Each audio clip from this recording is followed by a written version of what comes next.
Welcome to the Doctor Who special. It's here. It's finally here. It is not late in any way due to the way that time works. That's it's correct. actually Yes. being recorded 2.5 years ago and being streamed to you now live. Yeah. Yeah. The Mouse gave us an early preview. Yeah. I'm trying really hard not to tell all my friends that Russell T Davies is back. It's crazy. They don't know yet. They've got no idea. And there's a new Doctor. There's a new Doctor. One of the old ones came back. Yeah. Crazy. We can't tell them which one No. came back. No. Gosh. Which one would ever come back to the show repeatedly? Yeah, I know, right? And for no reason. And for it to be Christopher Eccleston is Yeah, I wild. know. Madness. Insane. Let- Sorry. Spoiler alert. Oh, yeah, sorry. Let yeah. us know if we're in the right timeline. Things may be a little bit askew. But what is, without a doubt, as far as I know, I'm Will. I'm Peyton. And I'm Nick. I'm also really Dan. I'm the Doctor. Oh, there he is. I'm the new Doctor. Oh, my goodness. That's the one. We're definitely in the wrong timeline. That's Josh.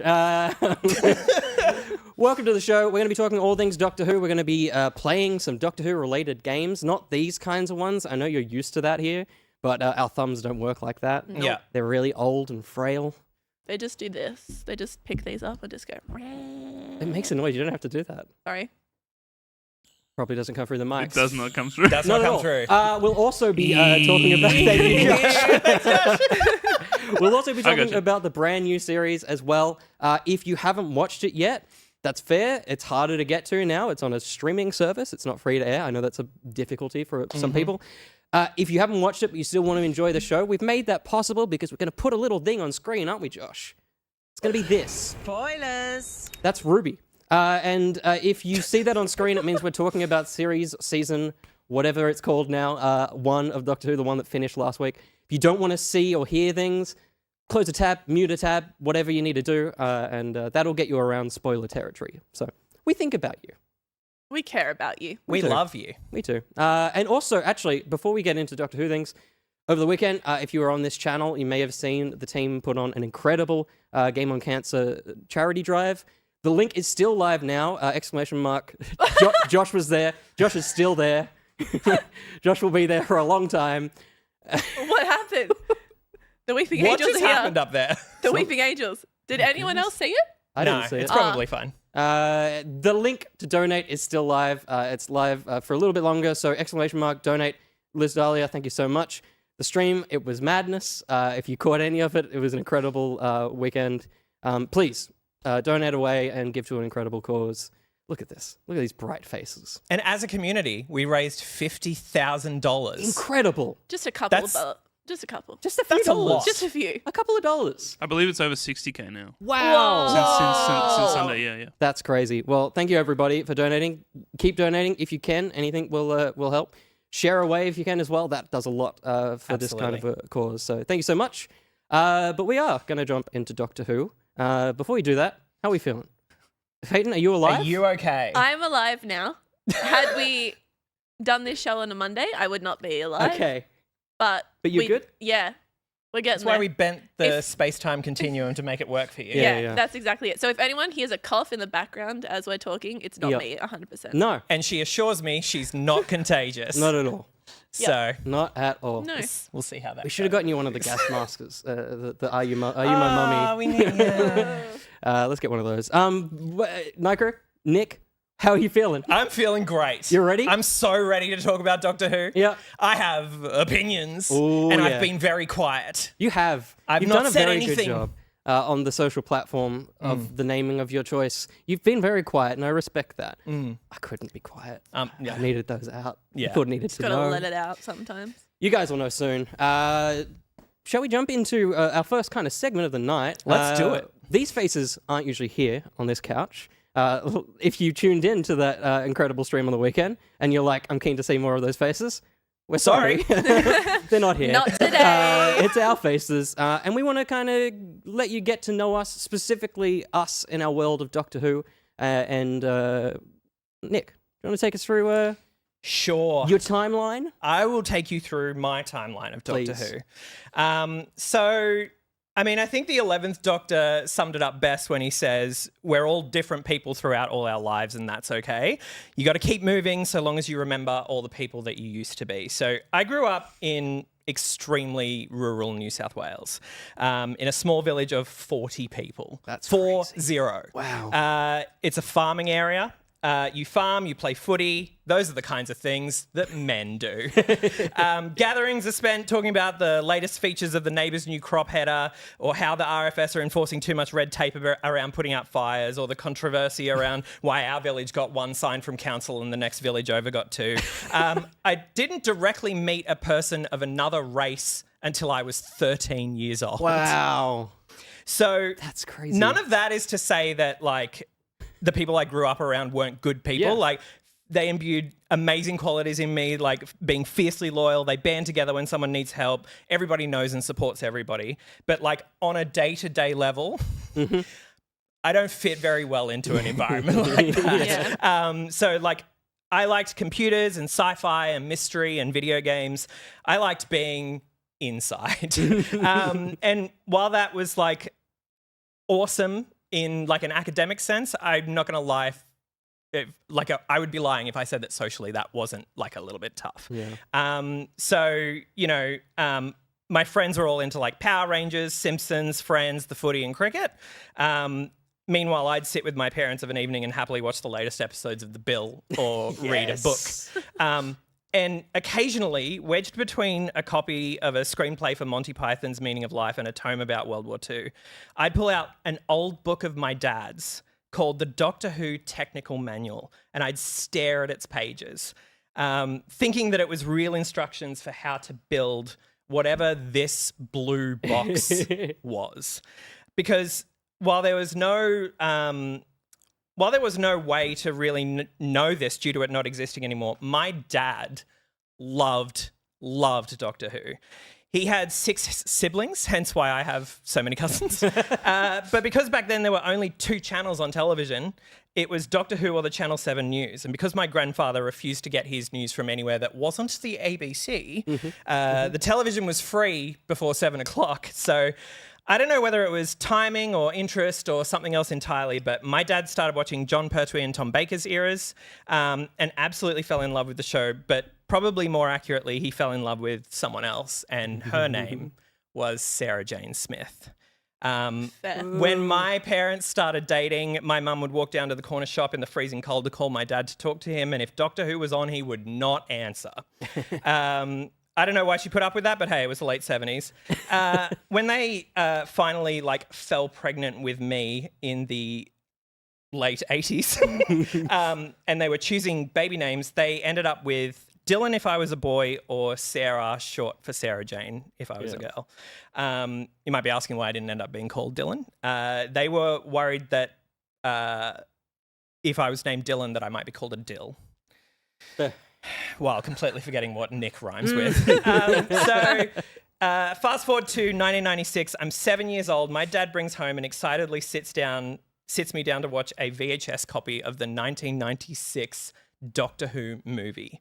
I watched as the Doctor was shot, operated on, and pronounced dead within the first 15 minutes of the film. And then they rolled his body into the morgue and something horrific happened. Dead on a slab, the Doctor regenerated into a new man, and Paul McGann, undead, sat up on the slab, and that scared the absolute shit out of me. But, like, that's what the quintessential experience of the show for a kid is like, right? Like, the legends were true. Everyone always talked about Doctor Who like they talked about hiding behind the sofa from the Daleks and the Cybermen when they were a kid. But, yeah, it took me a few tries to get through that whole movie. But in the lead up to the 2005 reboot, all the surviving episodes of Doctor Who were aired on the ABC every night at 6 p.m. And so I was in high school by then. It was just something I threw on in the background while I was studying. But then 2005 hit and we made it a regular Sunday night to sit down and watch Doctor Who starting from Rose. And finally, I sunk pretty hard into it. Dad and I would talk about the show all the time, theorising, reminiscing, and just generally enjoying having something in common to talk about.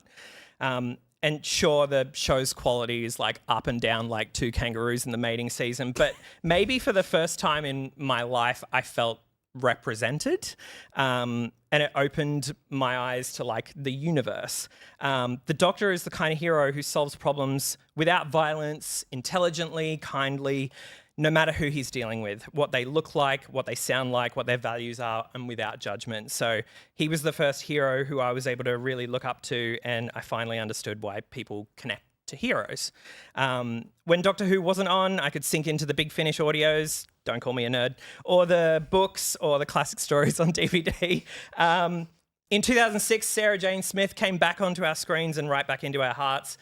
In 2007, we watched the rebirth of the Master in one of the most electric hours of television we've ever seen. Yes. But Dad and I also loved Lost and other mystery box kind of shows. So when Stephen Moffat came along and turned it into exactly that, it was like right up our alley.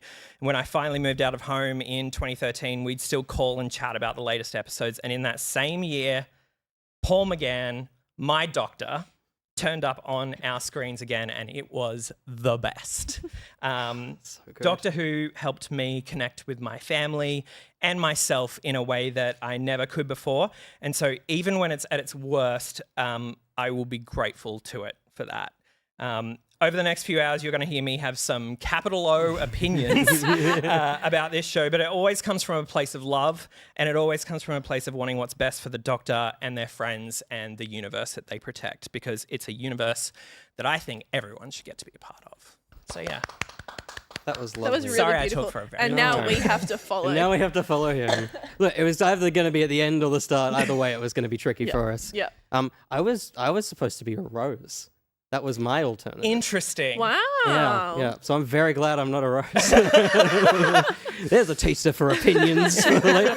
How funny. Did you have any alt names? Mine, not Doctor Who related, but Yeah. I was going to be Morgana. Oh, Yeah. that's cool. My mum was very into it. And I'm like, that would have been, I could have Yeah. been such a bitch if I was a Morgana. You'd have rights to it. Yeah. I'd be like, hello, I'm a mysterious woman. You just have to say your name. Yeah. You wouldn't have to do Yeah. anything. Yeah. That would be enough. Just instill fear on everyone. Well, say more than your name, Peyton. Tell us about your Tell us about history. you. Okay. Well, my history. Oh, I followed. There's so much that I've somehow similarly done to what you've talked about. Really? Yeah. That's fine. Having grown up in a country town, Oh, well, a city technically compared to what you had, you'd be surprised to learn that Doctor Who was everywhere around me. My first ever experience, at least that I can remember, was going to the yearly Easter parade and seeing the members of the Bendigo Whovian Society strolling on through in full Dalek and Doctor getup. My mum was always a sci-fi fan and fantasy lover, and she made sure I didn't have much choice when it came to loving it either. Once the 2005 reboot happened, she sat me down to watch my first ever episodes of New Who, and I was immediately hooked. Every week, we'd turn on the TV and ignore my father for 45 minutes. It became a little ritual between the two of us. Though she was never able to fully get me around classic Who when I was young, despite her insane love for Tom Baker, yes, she did make my gran knit that long-ass scarf. Nice. that's awesome. Young Peyton couldn't move past the low-budget practical effects, especially when I was religiously watching Lord of the Rings at the time. It's a bit of a tough comparison. It is. It is. When the 2007 Blink episode first came to air, I slept in my parents' bed. Out of all the monsters I had seen on the show, every episode that I had experienced, Yeah. nothing compared to the terror that those statues inflicted on me. I was petrified. I'm pretty sure I started practicing my staring in case one day I came face to face with them. It was totally like when you like watch someone not breathe in a Yep. in a film. It was like, Yep. well, I guess I got to try doing that. Yeah, and I think we all had to have tried it, right? and I and then would- like Amy Pond comes along later Yeah. and she's like, why don't you just do this? And I was like, I'm such an idiot. she got it. And I would lay there and I think I would see like things moving in my room. I'd be like, it moved. It 100% moved. It totally did. Yeah. But yeah, for me, seeing so many female companions traveling the world with the Doctor gave me the hope that one day some random man would show up in it with a blue box to take me through the universe. In saying that, never follow a random man that shows up to take you to a blue box. Yeah. I related to each sidekick in a different way, but out of all of them, I found no one could compare to the Impossible Girl. There was something about Clara that I just loved and still love to this day. From her impossible story to her penultimate death or continuance of life. Or not. I found every scene. I found every scene and storyline so beautifully written and performed. It's safe to say I cried my eyes out when she went off on her own little adventure, and like Capaldi, I would gladly wait any amount of time to see her back on our screens. Though I may not have as much of a history with Who as the two sitting beside me, there is still a warm comfort within every time I hear that opening title sequence. A little moment of reflection of my own Whoniverse stories. Lovely. Yeah, thank you. Amazing. Well done. I love that our journeys are all so different as well, how we stumble upon the show. Totally. Yeah. And there's never like, oh, you didn't watch classic Who, so like it's just There like shouldn't be. well, there shouldn't Yes. be. Some people can be gatekeepers and they Yes. do that all the time. But it's just like, you know, for example, mate of ours, Coastal, had never seen Doctor Who before. Yeah. Sat him down over the course of a year. We watched the entire new series. That was a hell of an experience. Crazy. But you know, it's just like introducing people into this universe is awesome. Yeah, I do enjoy that there is a running theme of parents at the moment. Yeah. Yeah.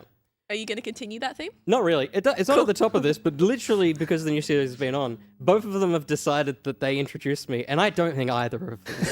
But they keep saying, I did it. I don't think so. My recollection of it is that I stumbled upon the show as a young fan, probably kindergarten-ish, rewatching some of the reruns, maybe the same Such a ones that Nugget is classic. watching.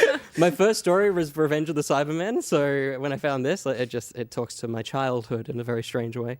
I watched them. They were very creepy. The title sequence was always unnerving. I almost started reading yours just then. I just looked up and I'm like, that's really weird words. But I remember the same feeling, dull pacing, a little bit weird. Story could have been over. But I definitely watched them all. I fell in love with the show, and it was an interesting experience, even as a kid. Maybe especially as a kid, you don't really see different doctors. They're kind of the same guy. Yep. Yeah. Like I remember as a kid not really going, oh, there's that one and then there's that one. Yep. It was just Doctor Who. Yep. Which is a very interesting thing as adults. I don't think it works quite the same way. Yeah, but, yeah. that was how it was as a kid. One week a dude was having a freak over his bubble wrap arm. The next, there was literal cat people, and they were jellicle. That's a great line, Will. It's a very funny line. Eventually, though, I grew up and I got into cool stuff like, I don't know, Tarzos. But on Boxing Day 2005, we were flicking through the channels and we stumbled upon a shouting man in his dressing gown, and it was very exciting. I thought I'd get into the show. Couldn't enjoy Rose, so I stepped off the show again, but I was like, that show I loved is back. It's around. So in 2008, when I hear that Catherine Tate is going to be the new companion, because this young boy that loves everything British knows who Catherine Tate is. This 11-year-old was very excited, switched on Partners in Crime, and there Rose was again. I waited a year and a half, and she was still in the show. But it was fine. I cringed a little. I got through it, because I was like, there's this really interesting face that keeps showing up and again in the show, and it's a woman that I don't know much about. And I was like, this Russell guy, I bet he's got a really good idea with how to pay that off. Oh, Jesus. So I stuck around. Foreshadowing. And that was it. I wore a brown pinstripe suit and Converse to my formal. That's what I wore. They didn't stop You me. look so cute. This is the most adorable picture I think I've ever seen in my God. life. I keep finding more and more of them. There's a folder of like 60, and it's all taken by me with not like multiple timers, just one. So I'd step back, do it, and keep going over and over. There's ones of me jumping off a chair. That didn't go well. I also wrote a 25-page stage show for my school to perform. We never did. And I also missed the ABC shop. That was my life. That was where I lived. RIP ABC shop. Series 5 in the Ponds was really similar thing where I decided to shift my entire personality, call myself the Doctor of Who, and embrace the nerd within. I grew up a Star Wars kid. I filmed myself swinging a lightsaber, but this was the show that made me pursue it in a different way. And probably because the internet was just beginning to become nerdy at that point in time. Hashtag Super Who Lock. Unfortunately. That was a hell of a time. Tumblr, eh? I have nightmares. I've just had like a flashback. Yeah, a little bit of Tumblr time. dumpling came up when I said Super Who Lock. Unfortunately, this is me running around my Oh my neighborhood, God. filming on unironed green curtains. Fan films and internet content were my bread and butter, embracing the escapism of the show to an IRL degree. The show basically pushed me into my career. I always wanted to drive trains until I started doing this, so it shifted quite a lot about my life. I also made plenty of online and in-person mates through Doctor Who content creation. Once again, the show gave me so much. Goddamn, I want to make stuff like this again. I love the show so deeply. In times I needed friendship and comfort. The Doctor and his friends were there. The show with farting aliens also taught me about grief and loss. It truly arrived into my life at the perfect time, and though it same thing through its ups and downs. I love rereading things that you wrote at like 1 a.m.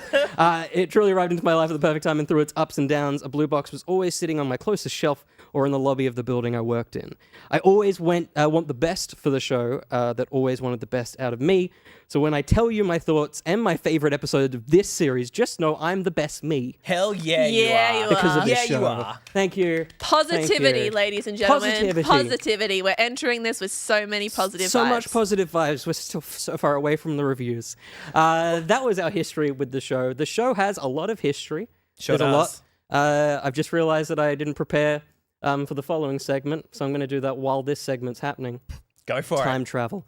It's had a lot of history, and one of the things that happens throughout the show's history is cliffhangers. So I've put together a little game with cliffhangers.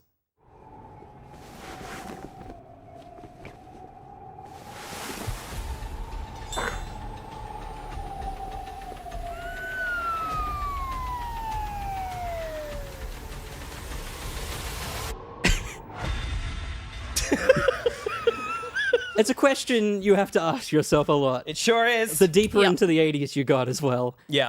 That is a cliffhanger from the Happiness Patrol? I should have made sure I knew I this. should have checked too.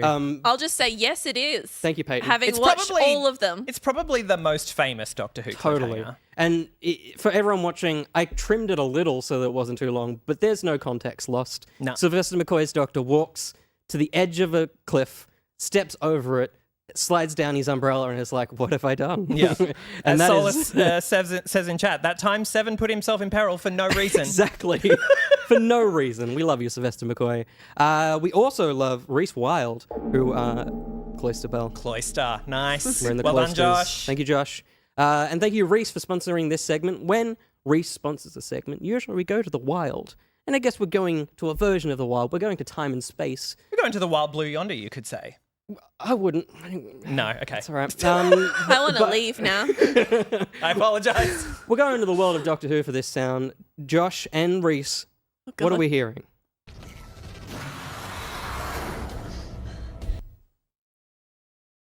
What was that? Can we hear that I again? can please? hear some panting Yeah. of a Okay, human. ready? We'll do it again. I think the start, there's a little, there's Yeah. a little Yeah. thing at the top. Yeah. I think what we're hearing at the end is maybe the Doctor or someone running. Yeah. I think we've got to really It's a listen it's a in on the top. companion. It's got to I'll be a play it one more companion. time. It's It's a only a female. short one. It's a It's only a female short one. pan. Yeah.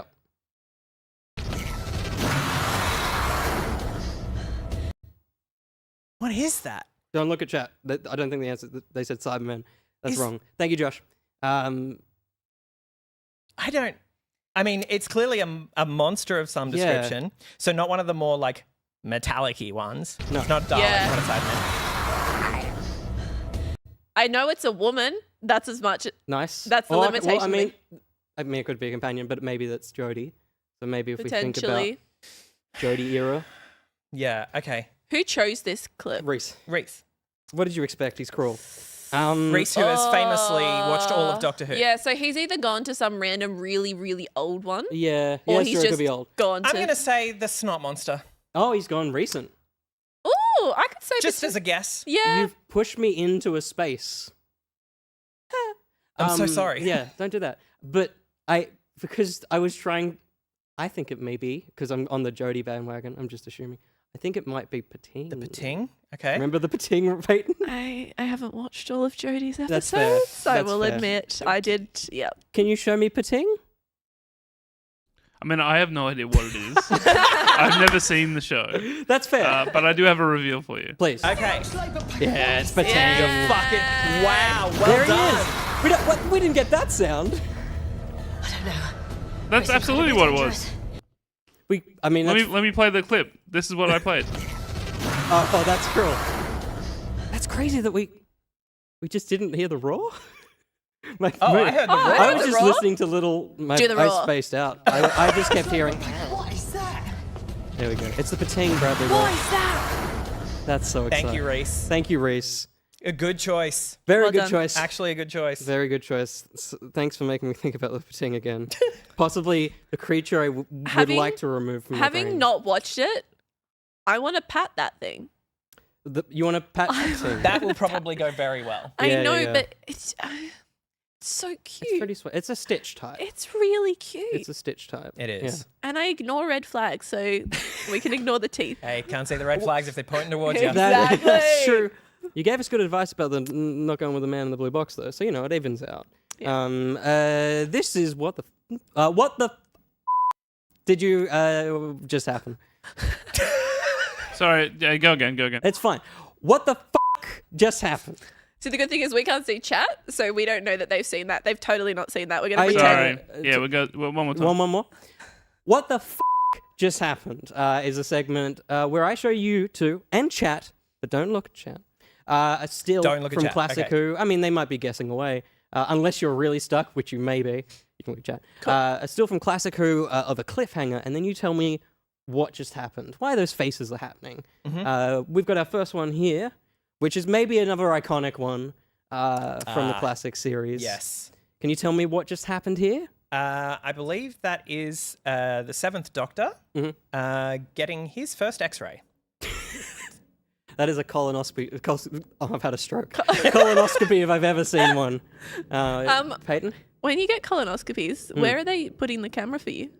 Well, yeah, sorry. I get it. It happens at the same time. It goes top and bottom. So I just shorten it with the single name. So spit roast. Yeah.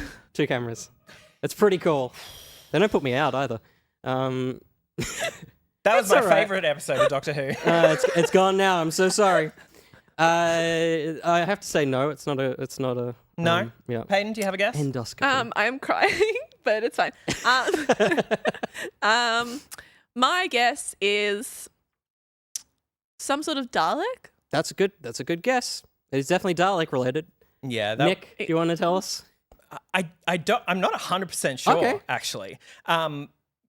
Remember, I did watch classic Doctor Who in the background while I did better things with my life. That's true. That's fair. Yeah, I mean, to me, that looks like a Dalek eye stalk. Mm-hmm.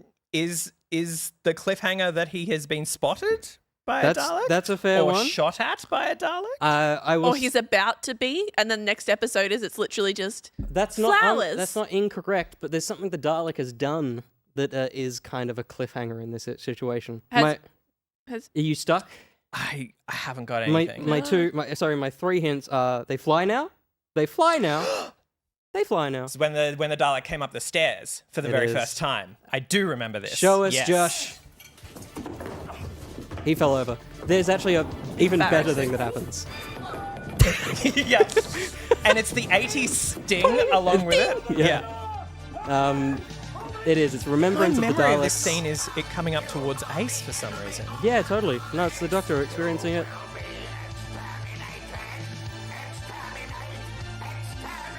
So you are right. It was coming to shoot him.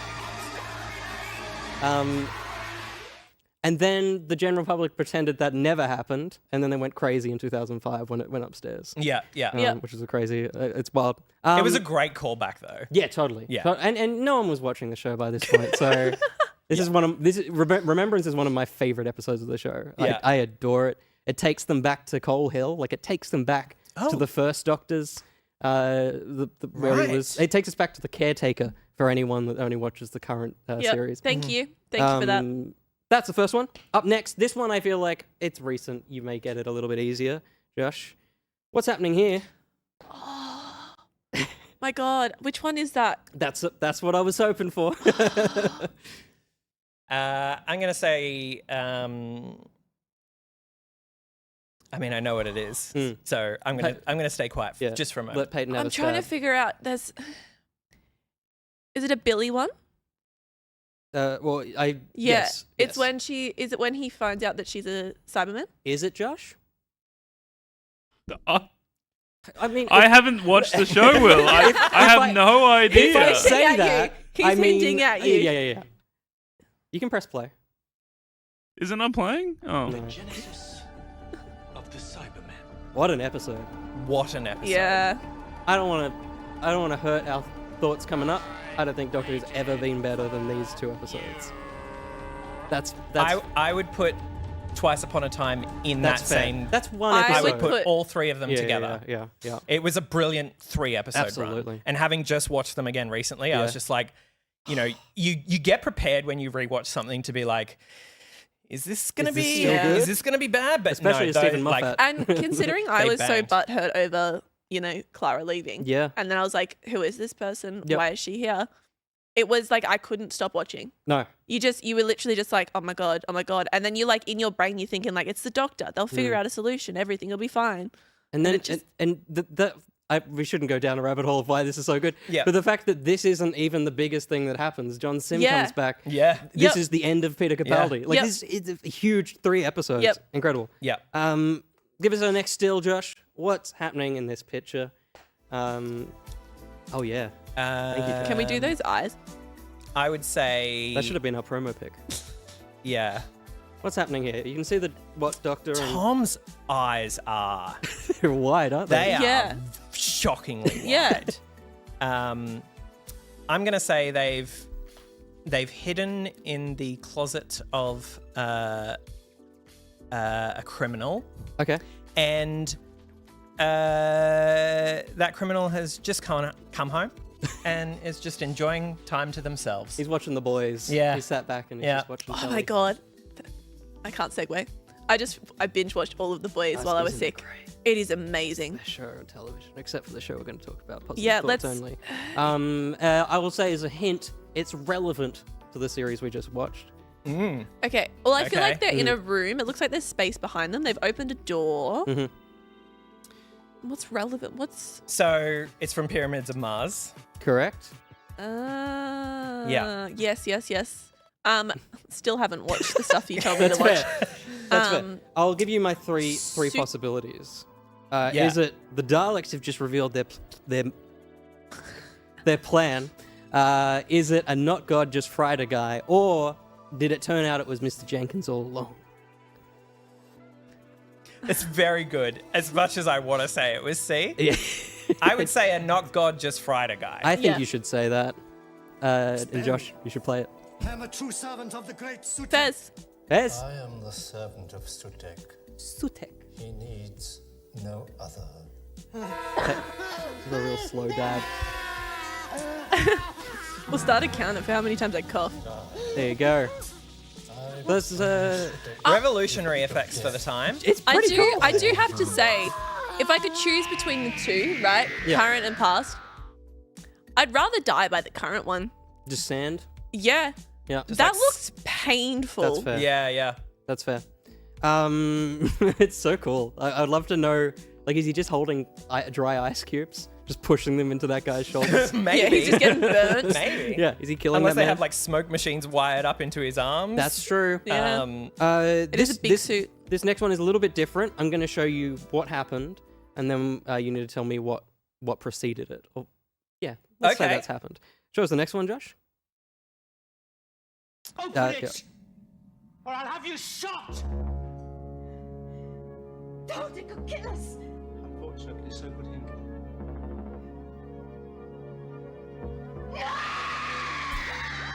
So, can you tell me what was in the box? All I if you can- could pause all I that, can Josh, think I'm not about sure if is- it holds. It's my dick in a box. Yeah, that's off-screen Peter Davison moved the box. Yeah, they're like, we need something that's really going to shock them. Yeah. What do you think is in that box? What has terrified this young actress? I want to say it's something totally benign, That's a good, like that's an a ant. good, like an ant. That's pretty good. She's not from Earth. She may not have seen an ant before. That The fuck is that? yeah, smart. yeah. That is What? smart. What is that? It's got 6 legs. Yeah. Maybe. I'm going to follow suit just with an Yeah, okay. inanimate object. Tennis ball. That's pretty good. I mean, If it was the modern series, it would 100% it'd be a tennis ball. Yeah, and Zendaya's hand would come out of the box and grab it, bring it back. Yeah. Challenges, see it now. Place the clip, Josh. They were pretty close.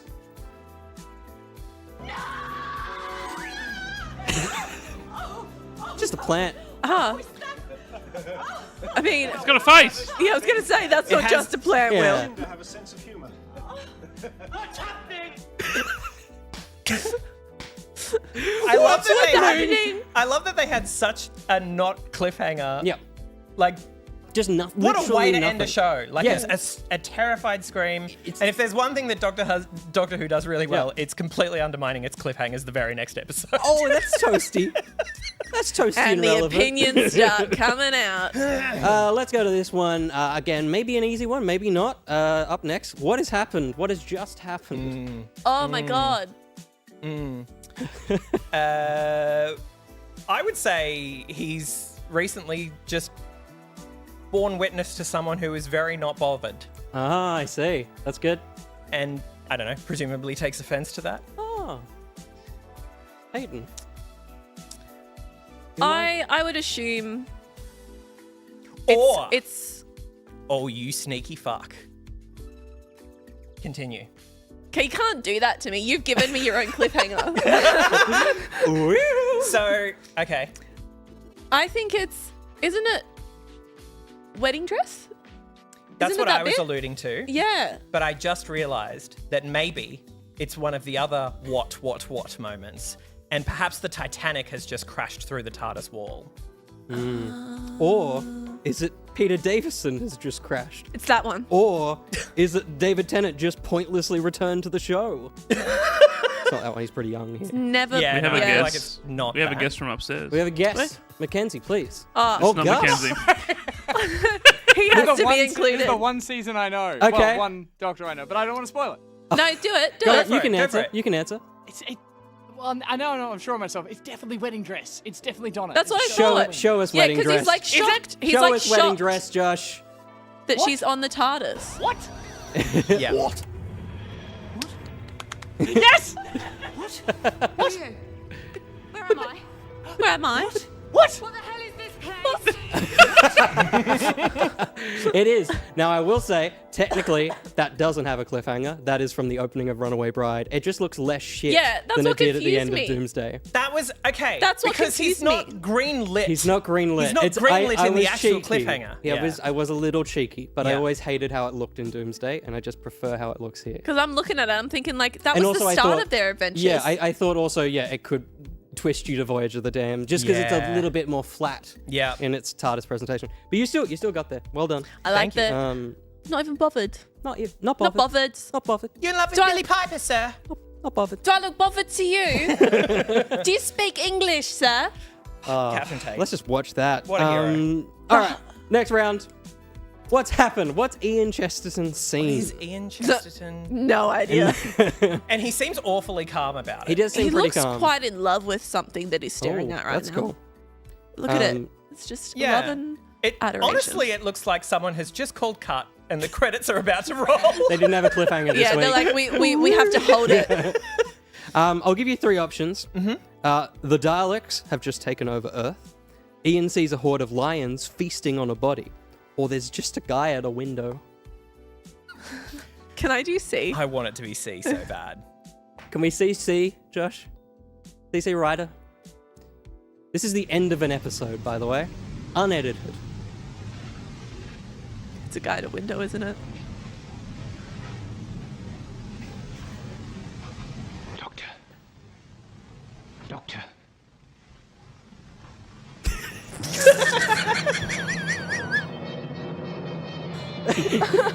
He just wants to come He's in. just a little guy. He's just a small guy. He's just a little guy. It's dark out there. Sometimes I see clips like this and I'm just like, how are we still watching this show? It's crazy, right? I just How did it I survive? enjoy the fact that a director was sitting there and like they were filming him walking up and staring and he's like, just keep rolling. Yep. Keep rolling. Just keep We've rolling. got Can I this, come in, guys. please? Keep going. Let And then me you just in. see All right, next one. This one, honestly, I didn't even write notes for it because it's pretty crazy. But can you tell me what Tegan and Turlo maybe just saw that makes them a little worried? You can make something up. That's the fun of these Yeah, games. I think of, I mean, Doesn't I have think of to be Tegan real. and I think of like the Mara, but that's Mm. not. I'm going to say Turlo, she has read his diary Oh, that's cool. wow. and she's about to tell the doctor what she found in there. Mm, he's- And Turlo's like, I'll Bitch, kill ya. don't you fucking dare. I'm good at pretending that I want to kill people. Yeah. Good. Peyton? Peyton? I am going to say they've spent the episode trying to defeat these aliens that have taken over the planet. That's a good... And yeah. in that time, she has found that she's fallen in love with one of them. Ooh. Okay. And she's Ooh. trying to she's looking at them and the doctor's like, we've got to get rid of them, we've got to get rid of them. And she's like, but I can't do it. Mhm. And he's just like pulled her back and he's like, listen here, you bitch. Ooh. We're You fucking can't take this alien back to Brisbane. No, you can't do it. There's enough of them there already.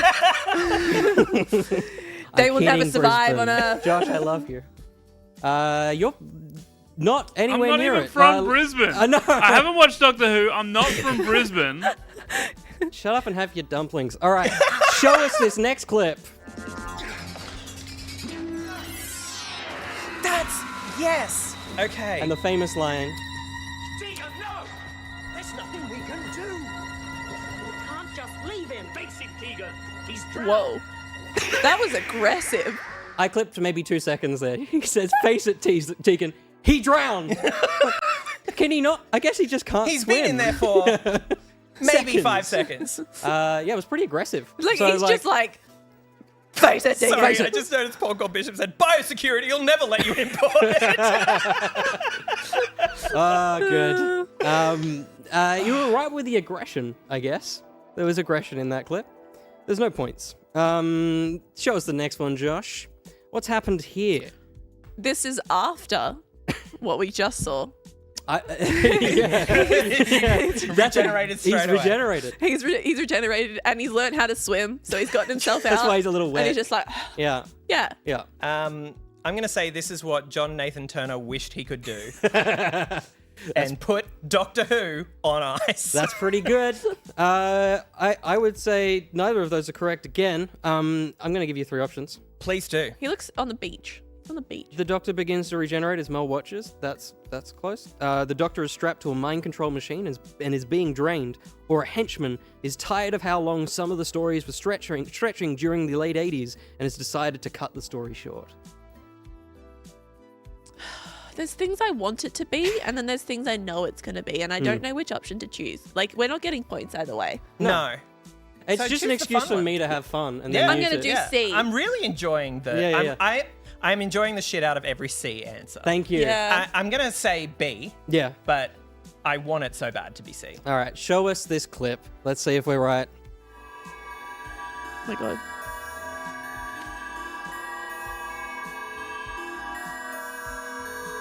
What is Positive. happening? It's not like him.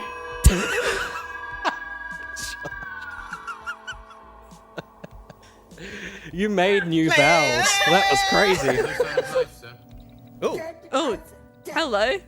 How long should I hold? And cut it.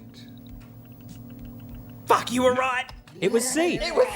Are you serious? A henchman decided to just cut the episode short. Yes. done. Sometimes it's the weird one. All right, two more. Let's Okay. get through them quickly so we can talk about this brand new series. What's happened to John Pertwee? He was talking to the love of his life, his little babe. Oh, yeah. And he was walking around the house doing a little twirly, and he just got tangled up. You know, Oh. sometimes that happens. Yeah. Sometimes you just get so enthralled Tangled with... up in love. Yeah. Yeah. Yeah. This Yeah. is what this is. This is No, art. you hang up. Yeah. Sure. Never ends. I love you more. That's pretty good. Actually, you know what? That's pretty close. That's Peyton's onto something pretty strong Okay, there. okay. There we Marco, go. can you Take build off that, or and have you got figure a out what it different? is. Look, I'm gonna say he's from the future. He's Okay. too used to the concept of cordless phone. That's very Yes. good. And he's genuinely not used to. He's frazzled. Yeah. Yeah. And as we know, there's a chance for turning left in Doctor Who. So he just frequently is turning left too often. Yeah. So And he's just that's gotten himself raveled. just gotten stuck. Yeah. That's fair. I mean, I guess it's kind of a bit of both. But let's see if John Pertwee was on the phone to his lover and got Who is caught. this? What do you want? Simply to say goodbye, Doctor. It's his lover. It It is. is his lover. Ooh. Little Bring vape. out the toys. A little vape.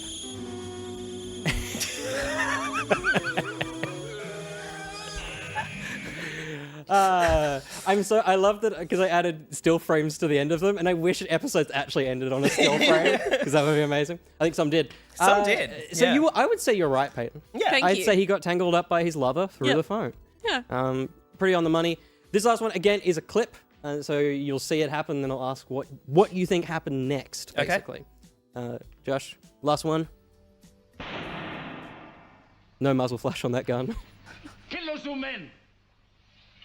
I thought you were going to end it there, and I was going to be like, he shot her. world can stop me now! Nothing in the world can stop him now. What happened next? I think something's going to stop I him. think something in the world stopped him. You think so? There's no clip because the BBC deleted the next episode, so something did stop him. The BBC. They Yeah. deleted the rest of the story. Yep. So you're right. You're both right. Something stopped the man. go. Unfortunate. Yeah. What a crazy thing in the show's history.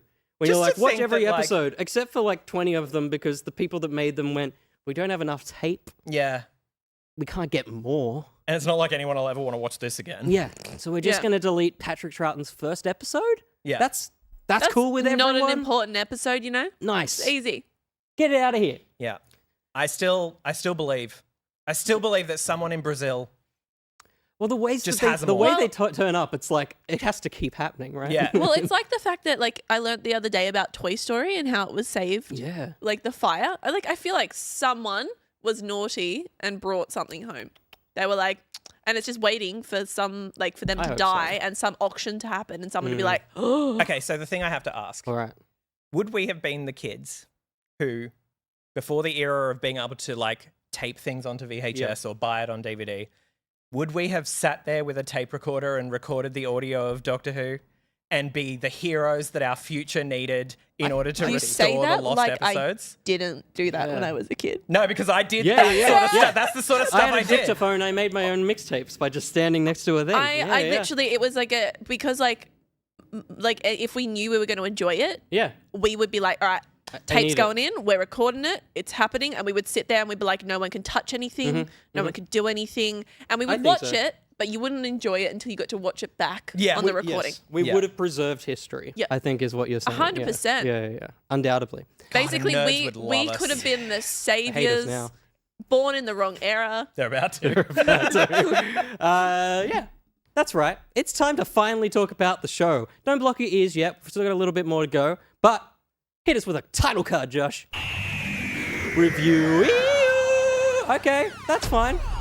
That's fine. We'll do that. Season 1, Series 14, / Series 14. BBC Entertainment. Sorry, we'll do it will next you do the time. next We'll do one? it next time. All Yeah. right. Welcome to Review You, Series 14, Season 1, Series 40. This sponsored is segmented by BMAC TLDR.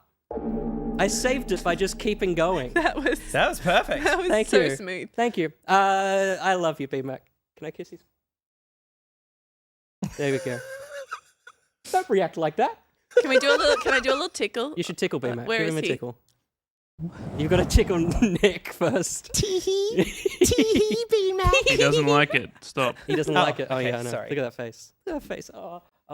BMAC writes reviews, and we pull those reviews, and you guys guess what review it is. Let's Amazing. Let's do it.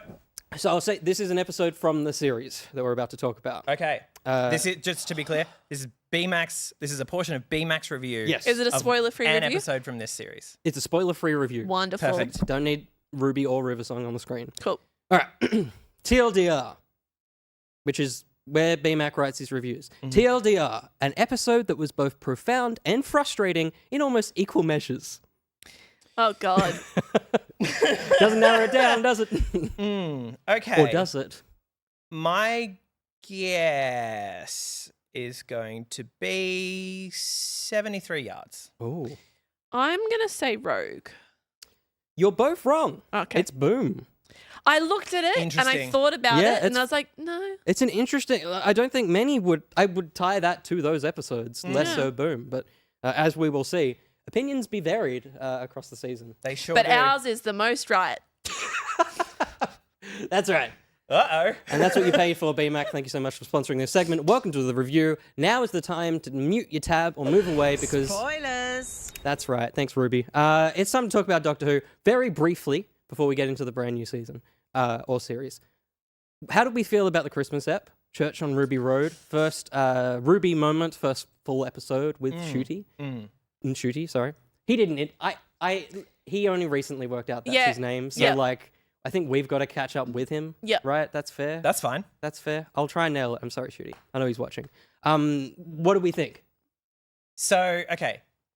Because it's a very strange situation because it's not... There's 3 jumping on points for his Doctor now. Yeah. So... Yeah.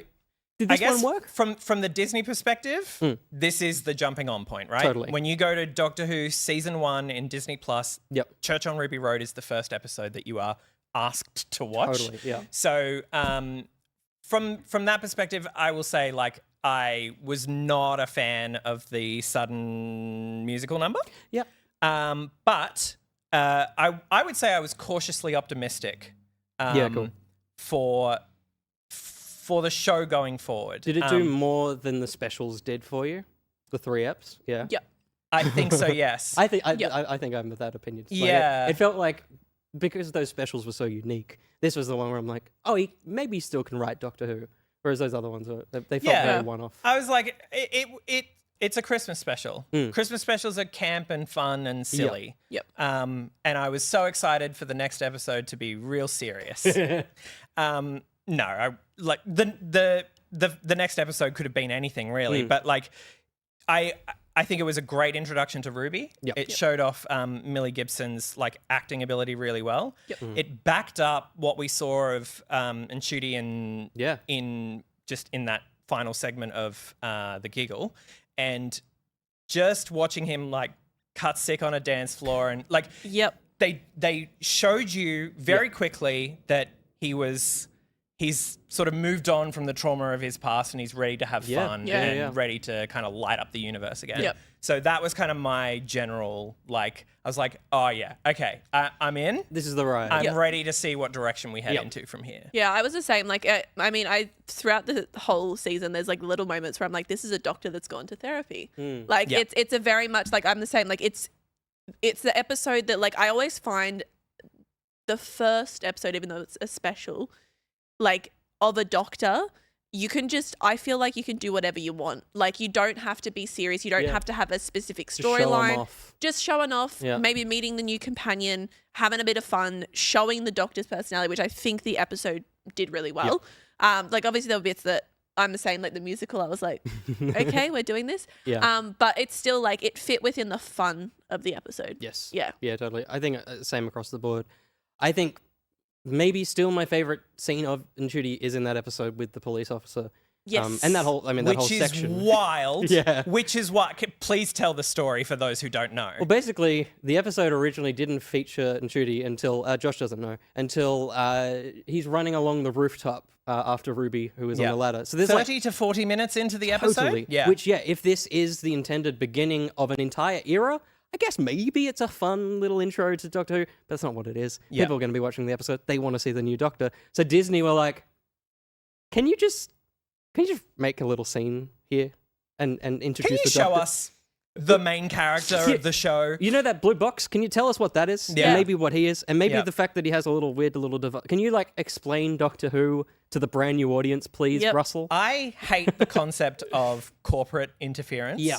But as far as I can tell, with every move that Disney Plus has asked Russell to make, it has vastly improved the quality of their show. They kind of get it, don't they? Yeah. So yeah, like that scene to me was actually the best the best scene in that entire episode. It summed up the Doctor's character in the space of like 30 seconds to a minute. Like it was amazing. Yeah. And the Pocketeer community, you guys kind of mixed. Have an overall score of 3.29 out of 5, 66%. That's middling, which I think is probably right. It's a great Christmas ep, but nothing above special. average. Above average. Which is what we all hope to be in life. Yep. Fingers crossed.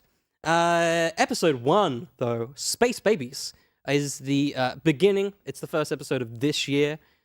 First episode with these two in the TARDIS, traveling around. It establishes their dynamic, establishes, the story is basically about a bunch of literal children that were birthed on a space station and then abandoned, just floating in space forevermore. There is a planet that they can get to, but they can't get there because the ship doesn't have any form of propulsion, and there's also a snot monster. Don't. Yeah. Don't. I don't want to. Conceptually, Yes. Doctor Who. great idea. It's Doctor Who. Like, actually, conceptually, a good idea. Yeah. For me, trailing from Ruby Road, and my overall thought on this is that it should have come out at Christmas. It should have been a package deal with Church, because it is a part 2. It is happening immediately after. And I think with that in mind, it wouldn't have felt the strange place of being the opening of this season. Yep. It would mean we have less episodes this year, but I think that maybe would help the kind of madness of this episode. Yeah. But that's where I'm at. Space Babies? So No? we should also thank all of the Pocketeers who That's took the true. time to Yes. write reviews. We are going to kind of read out some of what you guys have said. Thank you for your ratings and reviews. Yes. And I did just want to point out that this episode had the most unified opinion of all of the Pocketeers, Poor which Space is Babies. they all thought it was shit. Thank you. Thank the you. Pocketeer rating is 2.42 out out of 5. Yep. Whoa. And I'm not gonna lie, I agree. I thought it was pretty rough for especially for an opener. Yeah. Yep. And again, I have to assume that the Disney Plus execs were like, please put something else with this. Yeah. Give us Because two. again, episodes 1 and 2 came out at the Yeah. same time, Yep. right? Yep. So I wanted to I just wanted to highlight something that Dolphin Pants said, which was a terrible first episode to introduce Doctor Who with. It's season 1. This isn't what sells the show. Fair. Pretty strong opinion. Yeah. And I have to agree. I Yeah. have to agree. This is my least favorite episode. I would have to say, just for like, it's an episode that the studio had 2 seasons and like it had all this stuff Yeah, happening. absolutely. And they just wanted to throw in a bit of fun. I'd be like, sure. It's a great New Earth. Yeah. It's Yeah, a yeah. great season 2 opener if you're going to go yeah, that kind of but way. it just, and like the snot monster, I have never wished for something to die more. Like, they were like, we have to save it. It's just misunderstood. I'm like, no, it's not. Kill It's not. And It's then they not. follow It's it not. up with using nappies, stored up nappies and poop to project this thing Yeah. to where it needs to go. It ended on a fart Why? joke. It ended on a big old. Why? Yeah. Related to that, I also wanted to point out Ammo Glitter, who said, they made me feel bad for some snot, so that's an achievement. It's fair. I They will could say never make me feel bad for the that. the performance of both the Doctor and Ruby's, like, I believed that they Yeah. believed the snot monster was worth saving. Totally. So- Honestly, for me, I think this is maybe the only episode that gets their dynamic right. I feel like they're Fascinating. never together, and they're never in an adventure together. Yep. Yep. And it borrows heavily from End of the World and a few other openers, having the phone scene and having the looking over the planet and all that kind of stuff. But again, being the relaunch, it's kind of like, I get why you're borrowing those things. I think they're a lesser version of them, but I appreciated them, and it's kind of, again, the only time he's trying to bring a new audience in Yeah. to the show. Because my third point on here is that it's my favorite episode of the season. Oh, no. Okay. Didn't put that one on Twitter, did I? No. I don't know why. I think it's because it's the only one for me that actually feels like Doctor Who. Yeah. It's the only one where I feel like you have the scene in the TARDIS, you have them arrive at the space station, slowly find out the mystery. I was Get a gonna little bit of say, the arc. You get when an I arc. when I think about it, it's the only episode in the season for me that has a start and Yeah. doesn't feel like it starts halfway and an through. end. That's Yes, like fair. it That's literally encompasses the whole journey rather than just throwing them in. I get it. I also like physically recoiled. I love children. I love babies. I think they're the sweetest things in the world. But I physically recoiled when they were crying the whole episode and they just CGI'd face. It's very uncomfortable, but it's a very fun and silly and Doctor Yep. Who idea. Yeah. I don't know. I think for me, it's the only one that has the weird and it has big concepts that I think, because it's a bit smaller and a little bit less scattered, it nails them a bit more. Yep. And I don't think loses me. And yeah, I don't know. I think that there are better episodes, but this is probably one of the ones I will go back to in this season over the others. Interesting. I think it's... Sorry, chat. Chat is losing their mind.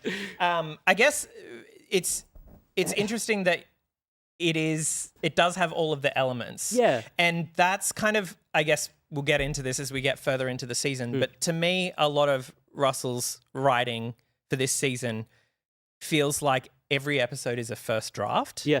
Where it's like, you have this amazing concept and the concept is cool, right? Like space babies on a station. Totally. I love the idea of like the nanny and the swear filter. The swear filter. I love Amazing. that so much. Yeah. I love that it like transformed everything she said, no matter what the tone was, into something that was palatable for the children. Yeah.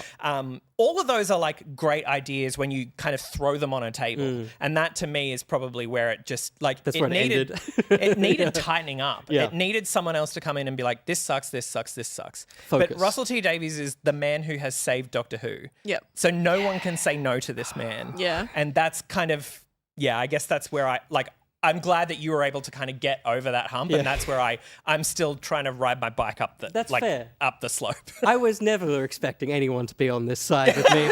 That's why I'm in this why we chair. put you over there. You're separate. I've got my Space Baby side of the room. That's Space Babies. I feel like that's covered Space Babies. Yeah. Mm-hmm. Could have just said bad and good and we could have moved on. The Devil's Chord, episode 2. This is our Beatles episode that doesn't feature the Beatles. Sure doesn't. I just want my top point on this episode, Russell needs to talk less. I think I would have enjoyed all these episodes more if he didn't tell me what they're about from his perspective. Yep. Because I think this episode was kind of sold as... Oh, you mean like socially outside of the show? Yeah. Right. Obviously within behind the scenes, but also the way he talks about his stories, he explains them in a way that he knows because he wrote them, but they're not what is in the episode. And then as viewers, we're like, where was that? But maybe the episode's great.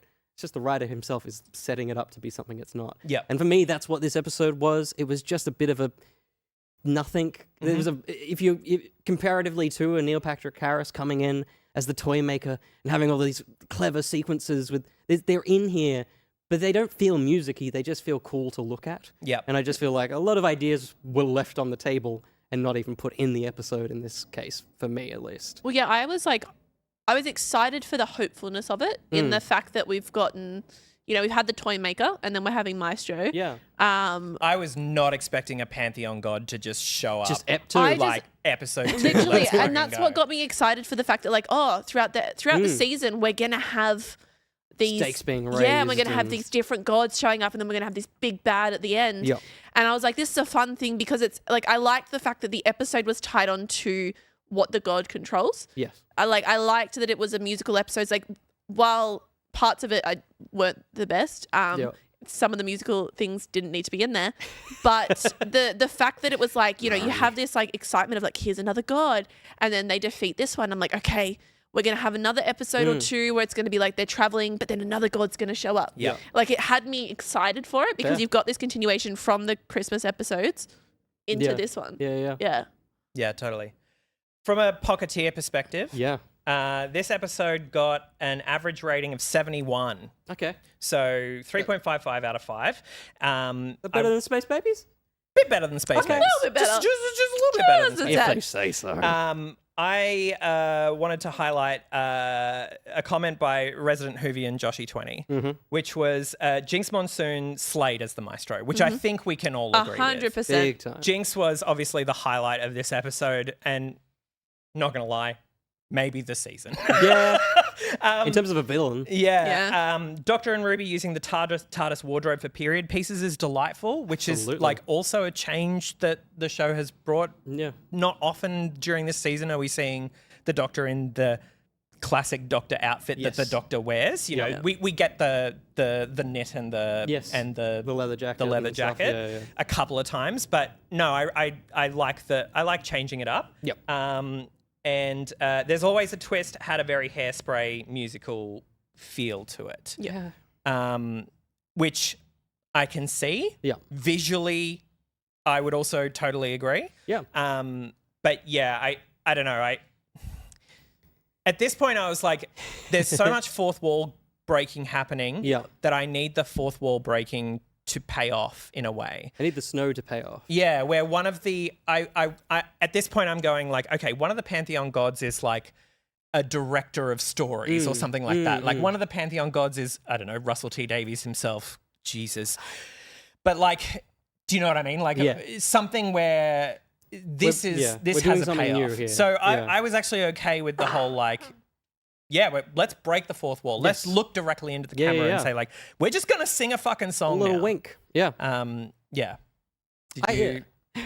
Sorry. Why would you do that? I just With died. a mouthful of water. I'm so sorry. Do you want to give your thoughts?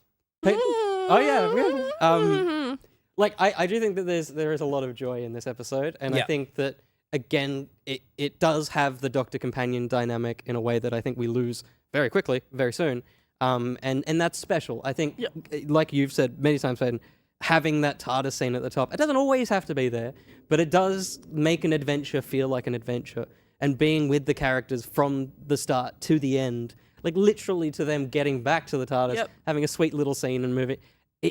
I wish that kind of spirit stuck with the show a little bit this season. Do we think that episode was episode 5 or 6? Maybe. Yeah. I think so. Yeah, I can see it as like a mid to late. Because of course I mean, I saw it as pretty mid. But because we do have the 6-month jump. Yeah. Seemingly. It's set in an interesting way. It's 6 months for you now. That has to mean that it's been 6 months, but wibbly wobbly timey-wimey, maybe it's not that specific. Yeah. But it definitely feels like we've missed a lot. She's not surprised by the 60s. She's not questioning anything. An episode later in the season has her questioning things and has her going, oh, this device that's translating words, and has those elements that a first historical has. So potentially there was a shuffle, but due to a piece of costuming that the Doctor gets very late in the season, they definitely shuffled pre-filming, I think. Yeah. I think that this was always the shot series, but scripting-wise, and as you say, first draft, so things didn't get changed when they shot them. I think, they may have got shuffled along the line. Not a terrible episode, but a bit mid. Up next, potentially a great episode. Boom. Number 3. This is Stephen Moffat, back in the writer's chair, I think. Was not expecting this man to come back. No, not at all. Special to have him in the writer's chair. Yeah. And the Moffat flowed through this script. It sure did. For good and bad. I think some people, it is definitely written like an 11th Doctor's story. Some of the word usage is very not something Ncuti says before or after this episode. Yep. I liked it. I think giving him an 11th Doctor episode was a good thing comparatively to some of the work he gets to do later in the series where the Doctor's just not really written at all. He's just written words on a page and gone, Ncuti, do something. Yeah. So I loved it, but we're happy that Moffat came back and is coming back again at Christmas. I mean, I enjoy it. I think I was looking here, Nickname 183 said pretty much the same thing, like very Moffat for better or for worse, incredibly tense premise, and felt like the first time Ncuti got to show his acting range. Best episode of season 1 by far. Thoughts and prayers. Nice. But I think for me, like it was one of those episodes, it was that when I started to get that feeling of I feel like we're jumping in halfway through the episode, because I didn't get to build up that, like there wasn't a lot of build up. It just automatically was on the bum, which conceptually, strong open. I would have loved that episode had we had 20 minutes beforehand, like of them going to the planet, like of them realizing what's happening, of them interacting with this city first, realizing they don't want their help because they're fighting a war, and they go to leave, and then he steps on the bomb, and then you've got all the stuff that happened after. Why did they land in a war zone? There's no 6 months explanation for it. Like there's no discussion. They just walk on in. And it's like, it's a normal thing. They're like, oh, yeah, we're here. Oh, yeah, there's a war going on. Yeah. And like, and then he starts explaining stuff about like the planet and like the fact that like the company owns both sides. Like there's no both sides. They're fighting themselves. Yep. Like they're fighting and all this sort of stuff. And it's like, okay, but we don't know that. Like Yeah. it felt like we were the sidekick and we're getting told all this information. You're just like, Yeah. okay, but how was I supposed to know? There's definitely a softer open that, or potentially it's a cold open of him stepping on the bomb and then flipping back. Jumping back, yeah. Yeah. Or something even just like stepping that. on the bomb and then having her have to go off and find That's everyone. True. Give Millie Like, something to do. yeah, like basically, it felt like all of a sudden we were like, okay, we're at this point where the Doctor might die. Yeah, which worked, I think. Yeah. I think, again, probably due to Moffat writing, but Ncuti's Doctor is on full display here, and this is the episode where his emotions come to the forefront. Yep. I think many other Doctors wouldn't have reacted in the way he did. I think Doctors like Matt and Capaldi, despite this being written similar, would have flabbed a little bit more and been a little bit more silly with it. And Ncuti's Doctor, in that moment, is like, there is a problem, and you need to help me. Yeah. And there's still his charm. It's still within there, but it's an incredible performance, how reserved he has to be. Yeah. And I think that's probably my favorite thing about this episode, which is that I would say for the first time since Midnight, which is 2008, this is the first time I've ever truly believed that the Doctor believed that they were not going to get out of Yes. this. Yep. Regardless of like, you strip away all of the It's episode metatextual, 3. like, well, he has plot armor, like he can't yeah. die now, like, which is totally fair. But I genuinely believe that the peril in the performance that that Ncuti and Millie Gibson both did. Yeah. And when she was shot, I was like, oh shit. Yeah. Okay. Moffat knows how to kill a companion Okay, mid-season. we're going so. there. Well, So- it felt very like that thing. Like we knew he wasn't going to die because it was episode 3. Yeah. But it looked like, as the Doctor, he was like, "This is it." Yeah. I'm done. Yeah. Yeah. Incredible. I'm so thankful for that episode. Opposite kind of vibe, Eva Ray says, the most overrated episode of the season from a fan reaction perspective. This is a good episode, but I did not feel any stakes at all with this and would have played better if this wasn't the Doctor and Companion in Crisis. Interesting. I don't know. Yeah, and I feel like you either love or you hate this episode. Totally. It seems Yeah. like you there seems to be a lot of like, no, this is overrated. Like Moffat, not mind me, I'm great. getting water. That's okay. And that's I guess it's your thing or it's not your thing. Totally. For me, like I really love Moffat as a writer. Yeah. He has a frequent he quite frequently disappears up his own ass, and Yeah. that's fine. Oh, they both do. Well, I don't know. I'd say Russell seems to not be able to find it. But this is where, like, I'm just so glad that they're working together again. Yes. Because I feel like Moffat does his best stuff Absolutely. under someone else. As much as I loved his Mystery Box era shows, his best stuff is Totally. his standalone episodes under RTD Yeah. by far.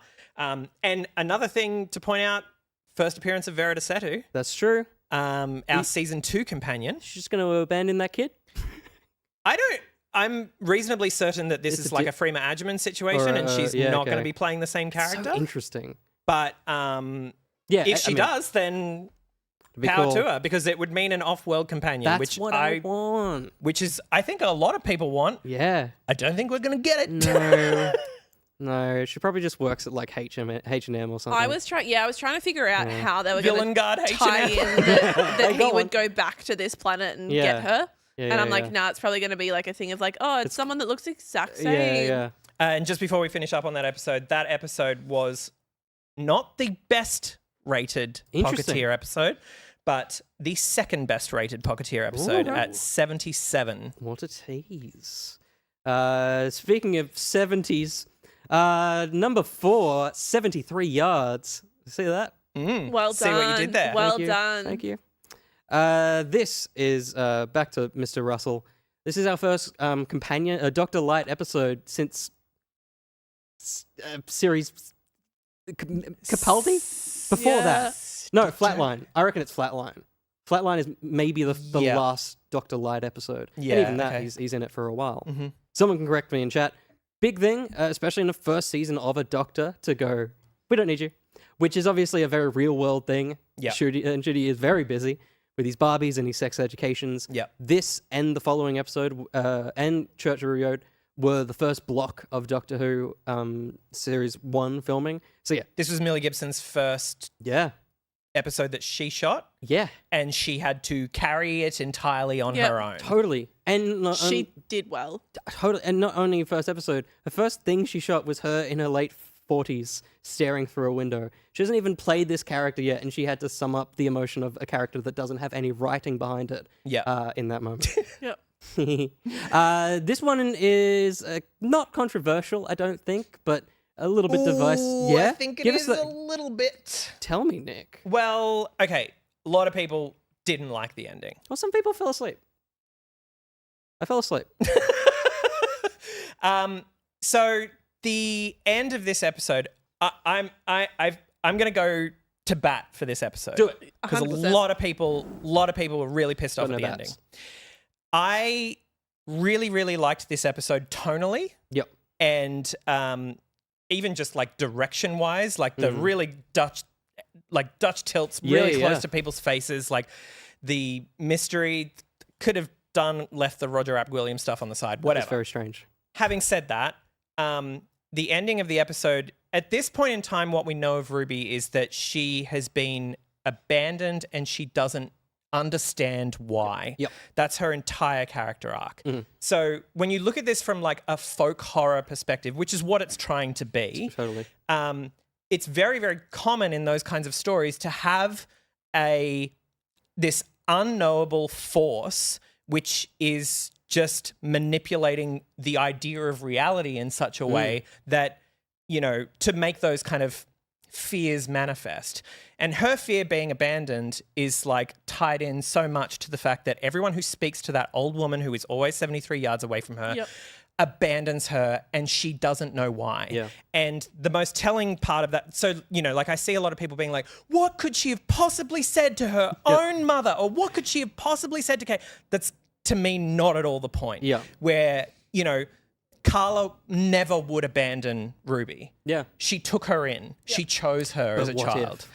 But what if, Yeah, right? Like yeah. this is a kind of thing where like Carla abandons her, and then when Ruby confronts her afterwards and tries to get her to explain, she actually can't explain why she abandoned her. Yeah. And that's what makes it so frustrating and interesting to me as a character study. I fucking love a character study episode. Like I actually I'm totally okay with like no hard sci-fi answer for this. I just think it allowed her to shine really, really well. And I guess I can see where people are coming from wanting it to have a particular answer, Yep. but that's not what it's going for. That's not to say it doesn't have flaws. I think it has flaws, but to me, I think, that's kind of what made it work for me. I think it was definitely one of those episodes that I was like, I felt like was needed to give context to Ruby as a character. And I feel like it was a very, like, whilst it wasn't the best written, I feel like it was very needed to give context to how she copes and how she manages with all of this. And like, it's that thing of, you know, we don't get an answer at the end, but also she has not had an answer her entire life of who she is or where she's from. She doesn't, and that's the whole point, is that sort of loop, and we're being brought into that and how that feels. And I think if I was to ideally put it anywhere, I feel like it would have been a really good thing to have right before the finale where we actually get to explore that. This should have been the turn left of this Absolutely. season. Yeah. And I just I just think it was quite a nice episode. And I think that, like you said, it's got flaws, but I don't know, I enjoyed it. I enjoyed watching it, and I was like, okay, who is it going to be? And then you find out it's her, and you're like, why is it her? And then it just ends, and you're like, all these unanswered questions. Yeah. What do I But in do? terms of things that it doesn't do right, I think its greatest crime is that all of the character development that Ruby goes through the episode is just wiped clean at the end. Yeah. Which is a real shame because I thought the development was incredible. Yeah. Yeah. The fact that she then goes into the next episode like nothing happened, and that the hints of maybe 73 yards as a number being important later Yeah. could have paid off. Spoiler alert, but didn't. Just a little bit. Yeah. Yeah. Yeah. Yeah, it's tricky. I mean, look, I think I'll give it a rewatch. I think it is one that I want to go back to, purely because I do think that there is a lot in it. Like, Totally. there is so much in this episode. There is the entire political subplot, which becomes the main plot for a brief period of time. Yeah. Crazy. crazy that you shoehorn that in. When Filming Pictures came out of Anira and Bernard, everyone's like, oh, he's the new master. Yeah, this is going to right. be crazy. Yep. And then he's there, and then he's gone. And it's Yep. like, holy shit, that was Yep. crazy. So I want to see it. Maybe I was tired. Maybe I was just a little sleepy that week. A little But eepy. I do think, I'm on the side of not particularly wanting an extra answer, but it was almost too high concept of a like just Okay. top line idea. Yep. And I kind of wanted just a little bit more A little to bit chew more on. meat on them bones. Like by the time she's 50 and she's seeing the woman and nothing's really changed for the plot of that, that's where I checked out a little bit. But I totally appreciate the fact that it's maybe the only episode that leads into the fantasy, which is what Russell wanted from post Salt. Totally. And for me, this is one of those ones where if it was a Moffat episode, there would be that little extra whimsy that would have potentially carried me through. Something like An Amy's Choice, where it is incredibly dark and really off kilter, but there's still a little bit more heart in it. Yeah. And that for me is, we'll probably get into it a bit later.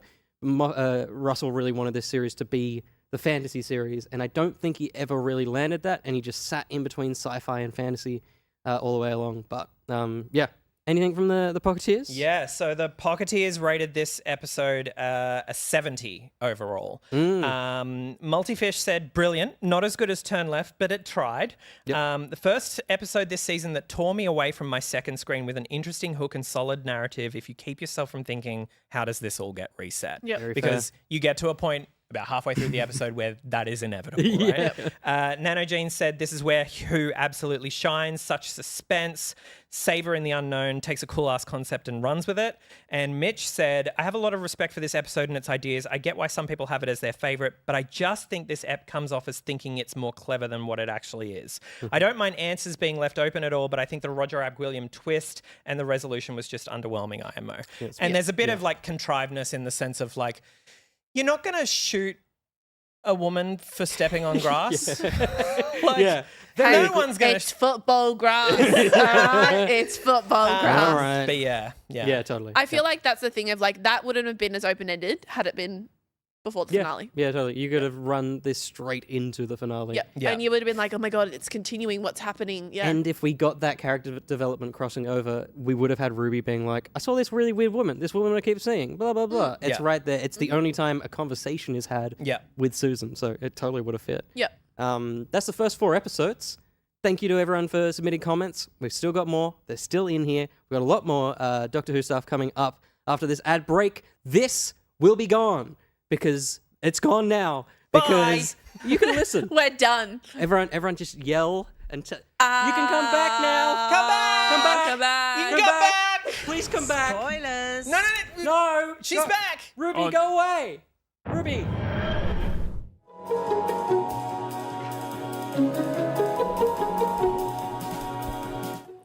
Here at Boxwell, we can box whatever you want. You got something that needs a box, we'll have the box for that thing. We can put books in boxes, pillows in boxes. I've put tins of black beans in boxes. One time I put 32 VHS copies of the film The Boxer in a Boxwell box. Basically, you bring it in and we'll box it. Did you do something? Because we're Boxwell. Last week, a lady came in with a wooden box and she asked me to put that box in a Boxwell box that was bigger. She didn't think I could put a box in a bigger box, but I sure as hell did. I put that box in a bigger Boxwell box and I showed her, and she fucked right off. Put a body in a box. Yeah, boxed a couple of bodies, yeah. No, not at work. Not at work. Yeah, Boxwell boxes are the best quality boxes money can buy. So in order to protect that box, every time we box something in a Boxwell, we make sure to put that Boxwell in another box to protect the Boxwell box from being damaged by other shitty home brand boxes. No one takes boxes more seriously than us, not even Michael B. Jordan. Little box joke there for all you box lovers. Michael B. Jordan, of course, Michael Box Jordan to his friends and family, of which I am one. I know him. So when you need it boxed well, use a Boxwell, because no one boxes boxes like Boxwell.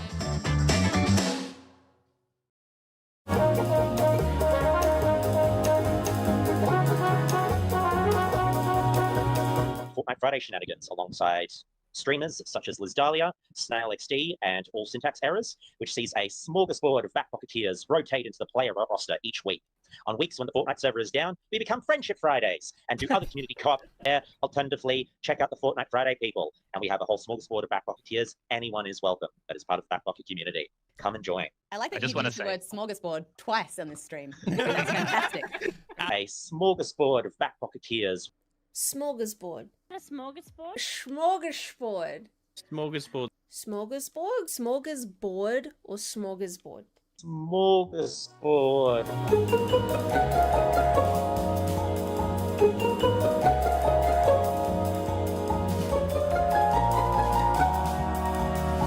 Could we try this scene kind of as if it's like you're all in a Julian Fellows Downton Abbey style period drama?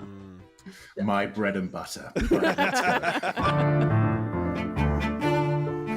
Oh, it's you, Tails. Nice to see you. I have some urgent business with Master Sonic. You have more important things to worry about now.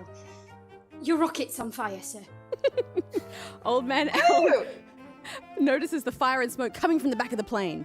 Whoa! No wonder it's getting warm. You just try that line again, but as if it's kind of a very like a repressed British romantic encounter, and we'll continue that theme. Whoa! No wonder it's getting warm. Just hold on and keep it going steady. I'll fix it for you. I'm sorry, but the plane's engine explodes, blowing Tails far behind it. I'm not gonna give up that easy. Old Man Owl notices a large rock wall that the plane is about to run into. Sonic! Hearing Tails scream out, Sonic runs at top speed to the impending side of the impact, running across a rock wall before spinning into a ball and bashing into the plane, and Sonic is launched out of the smoke, saving both Tails and Old Man Owl. Oh, Sonic, thank you. Don't mention it. Old man, those things are dangerous. Stop riding them. I know how to handle them. I realize I'm a little older now. Did you say you had some urgent business? Right. It's a real emergency. He wants us to come to the Presidential House right away. You know, it might have been easier if you'd called to tell us that. End scene. I quite liked sexy posh old man Sonic, personally. Yeah, that was exciting. That was exciting. And confusing, I think, for me.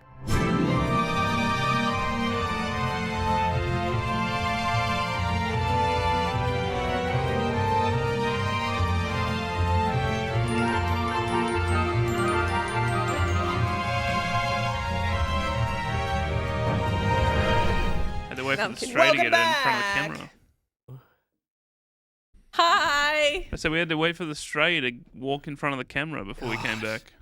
He's in the back of my shot now. Get out! He just wanted so badly to be in this episode. Busboy, can we get some food down here? He got no. Busboy? There's no food. I'm pretty sure Josh ate it all. Yeah. He said a really bad word. There's fried rice. Oh. Can you give Nick a nice back from ad break swoosh, please? Of course. Thank you. Welcome back. Oh. In that ad break, you saw a word from our sponsor from Joshy. Absolutely. Smorgasbord. Thank you, Joshy. Smorgasbord. The classic boxy Patreon ad. Thank you, and Peter. Socials from the incredible Game on Cancer stream. Yes. Gus worked so hard on that video. Yep. If you have not gone and liked that video on every possible platform, TikTok, Instagram, Threads, I'm going to assume, maybe YouTube Shorts, send it to your mum. Yep. Like that video. If you share it. If you work in a workplace with multiple screens and stuff, put them on all of them, like that video of Gandalf. Yep. Put them all over the place. At Backpocket Vids on everything. And also, ! Donate. Game on Cancer campaign still going. It's kicking on. Keep going. We raised more than 60K. Yep. Let's make it to, I don't know, 100? Yeah, it's good. Why stop there? Yeah. Let's a give all million. our money. A million. Yeah, please. Who needs to buy a house? Donate. That's it. What are we doing now? We are doing a Pocket Pals game. That's a title throw. Title throw, yeah. Should have put a train in there. So smooth. State your name. He didn't do that in the rehearsal. That's true. I forgot what I did in rehearsal. Doctor. Fun.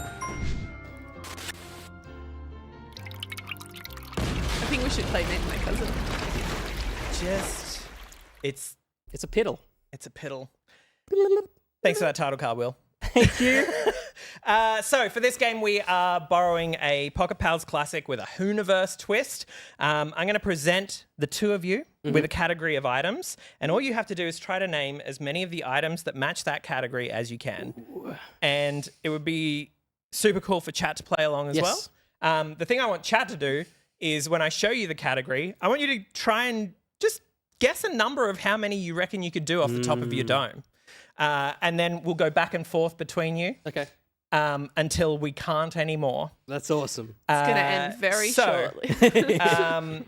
And then we'll move on to the next category. That's sick. So, in Pocket Pals, we call this game State Your Bidness. But for this, we've called it State Your Name, Rank, and Intention because that's the closest Doctor Who analogy that we could possibly find. So, you know what I would like chat to do, and also for Nick to do?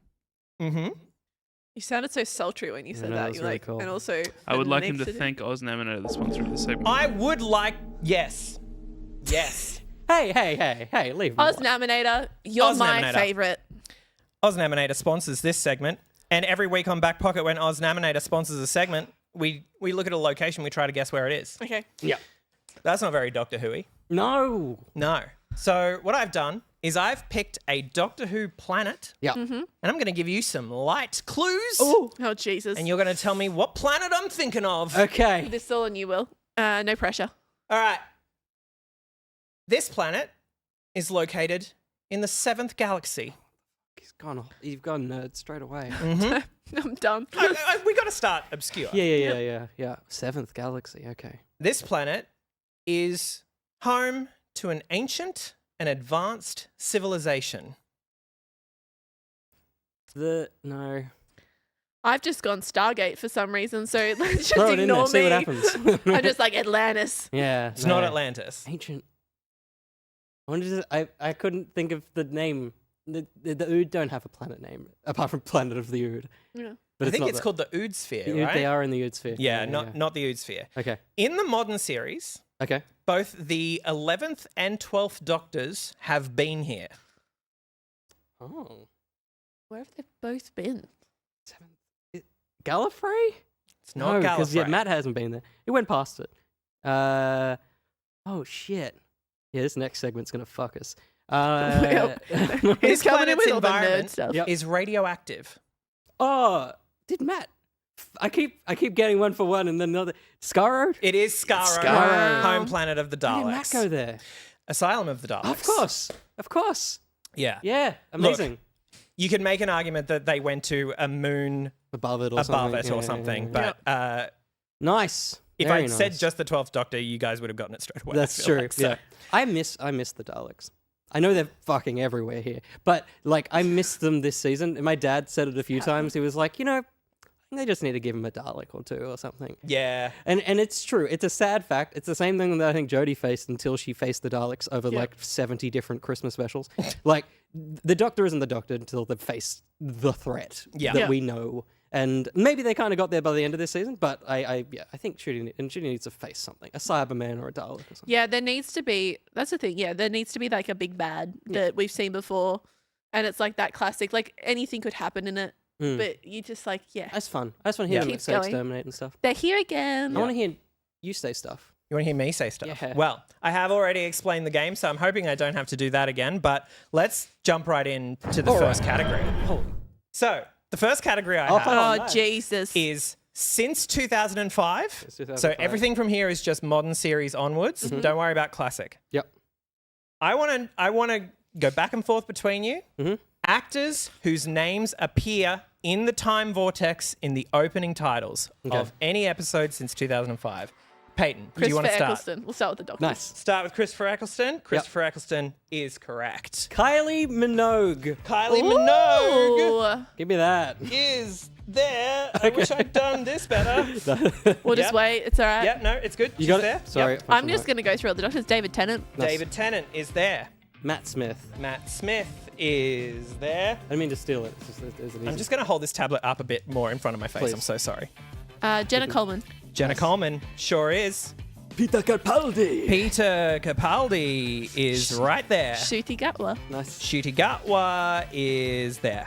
I'm going to do it the same way every... Willie Gibson! Jesus Christ. This is throwing me off. She is. Yep.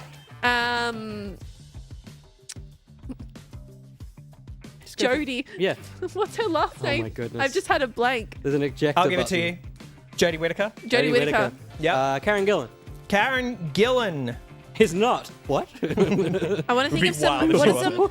What is some not? Who's been in it that's not really?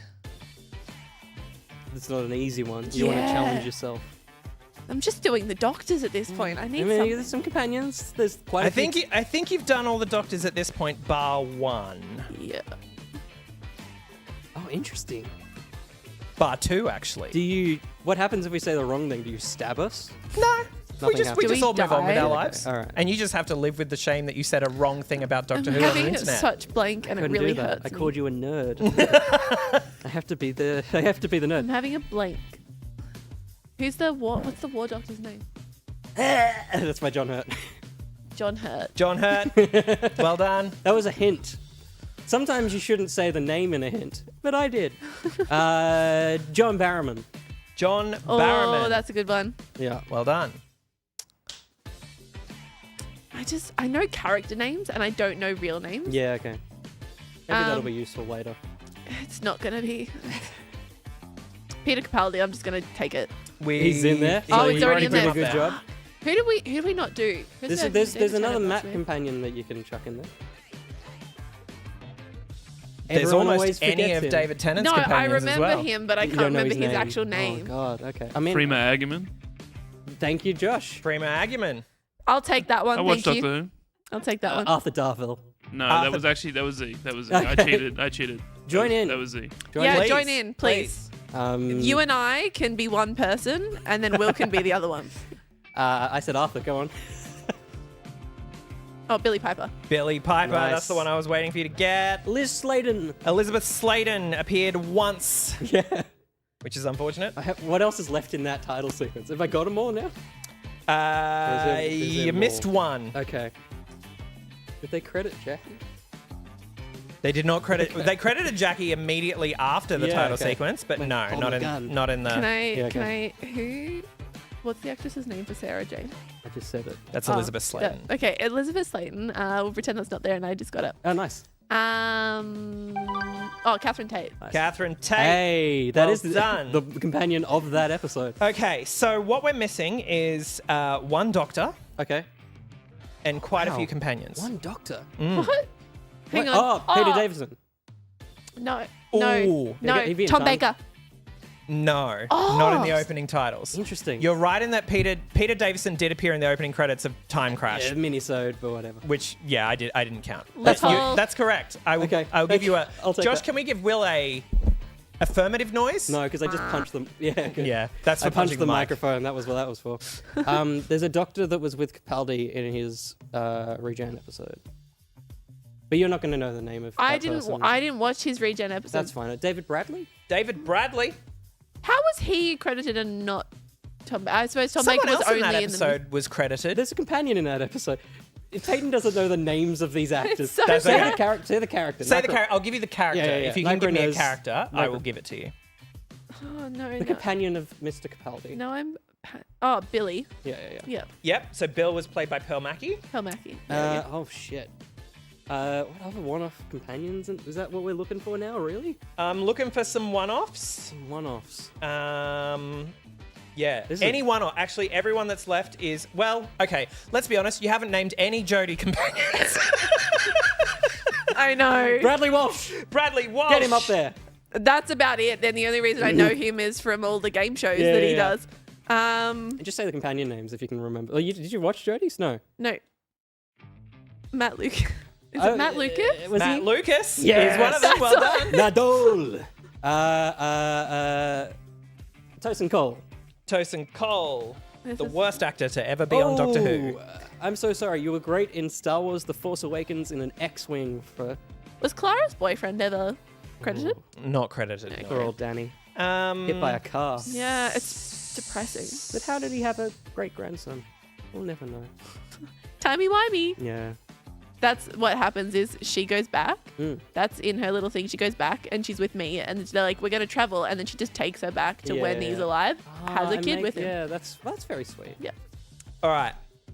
How many more can we do? Because I'm not expecting everyone to get every single one of them. I have reached and gone Are you past at your my limit? Yep. How many more do you think you could do, Will? Toast and Bradley. I have one. Gus got yes. It might not be main. Nick Frost? Nick Frost that's is right. one of them. Wait, no, Nick Frost is not one of them. Sorry. He was. I thought he was in the... Yeah, I think you actually might be right. I think he was in I the think I titles. may have missed it in this list. Yeah, Can we get Gus an affirmative noise? Yeah. Because I will give that. Take Bam, bam. That's very good, Gus. I'm so glad that you stayed for this episode. Will, any more? Bradley Walsh, Tyson Cole, and... Yaz. I want to get it. You want to get it? Because I will accept Yaz. Do Yaz, and I'll remember it, because I think she's a very lovely person. Mandip. Sorry. Mandip Mandip Gill. Can I, Yeah. since I bowed out, I had a little quick look at chat. Can I guess one that I don't think is actually going to be in there, but it'd be fun if it was? Let's go for it. James Corden. James Corden is not Yeah, in it. No. He should have It would be so James, because it was pre when he could pay to be get named his in name things. there. Was Alex Kingston ever credited? Alex Kingston was credited Amazing. in the Husbands of River song. Of course. Once. Okay. Oh, Once. She's only been credited once. Yep. Was I'm not going to get a Yes. name. The mother whose husband died, was she credited from the Doctor, the Widow, and the Oh, Wardrobe? yes, the Doctor, the Widow, and the Wardrobe. That was... Not Frank Skinner. That's the believe dead Claire husband. Skinner. Claire Skinner. Yep, I'll give you that. Okay, that's a lot left.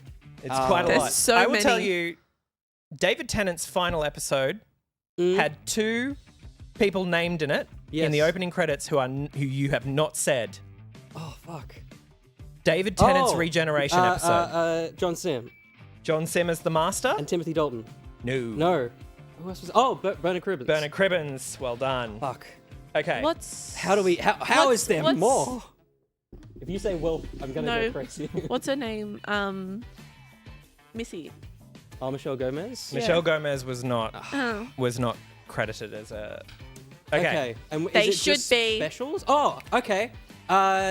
Lindsay Duncan Lindsay Duncan. and I was waiting for you to get into those this, specials this as well, and David Morrissey David Morrissey. and Lady Christina D'Souza Yep. Played Actress. by. from Merlin as well. I will give it to you. It's Okay. Michelle Ryan. Michelle Ryan. Yep. Okay. Am I? God, you're so close. I know. Now I need this. You've got to get all of them. Now We're I all need watching this. you. Okay, It's so- all on you. Flux. Oh, fuck you. You're missing a companion. Oh, it is Mr. Comedian himself, Bad Dan. John Bishop. Well done. Thank you. And 2 classic companions Oh, interesting. That's how I access my memories. who were in Jodie's final episode, Power of the Doctor. Oh yeah, it is Janet Fielding. Janet and Fielding. Sophie Aldred. Sophie Aldred. 1 person left. That's the worst. Oh, outcome. you got this. They were credited in Twice Upon Time. Oh, that's right. That is the best one for this to end on. The worst person to ever be in the credits of Doctor Who for his role. You can write Mark Gatiss. Mark Gatiss. Well done. Gatiss. Oh, that felt good. I Well was done. not expecting. That was a group effort. That was really well done. Oh, Hey, high five, Gus. At High some five, point. everyone Yeah. up there. We did good. Incredible. I was not Yeah. expecting See? anyone to Amazing. get all of these. All Well right. done. Oh, thank you for little bits of help though. No, that's okay. Next category is people who have made out with the Doctor. Okay. There is 24 of them. All right. Jonathan Groff. Okay, so these are characters. Just give me characters. Yeah. Rogue. You got this. Rogue? Yes. Jack. Jack Harkness. River. River Song. Yep. Rory Williams. Rory Williams. Did Clara and him kiss? Oh, They sure did. Yep. that dress that's a little bit too tight. Yep. Fuck you, Moffat. Jenny. Jenny. The Vastra's lady. Oh, yeah. Jenny Flint. Jenny Flint. Rose. Rose Tyler. He would have kissed Martha. Kiss of life. He did kiss Martha Yep. Jones, yes. Donna. We're running out He of did modern, kiss Donna we're running Noble. out of Oh, we're in modern trouble now. things. Did he kiss Brian? He did not kiss Brian. Damn it. According to my records. Yeah, okay.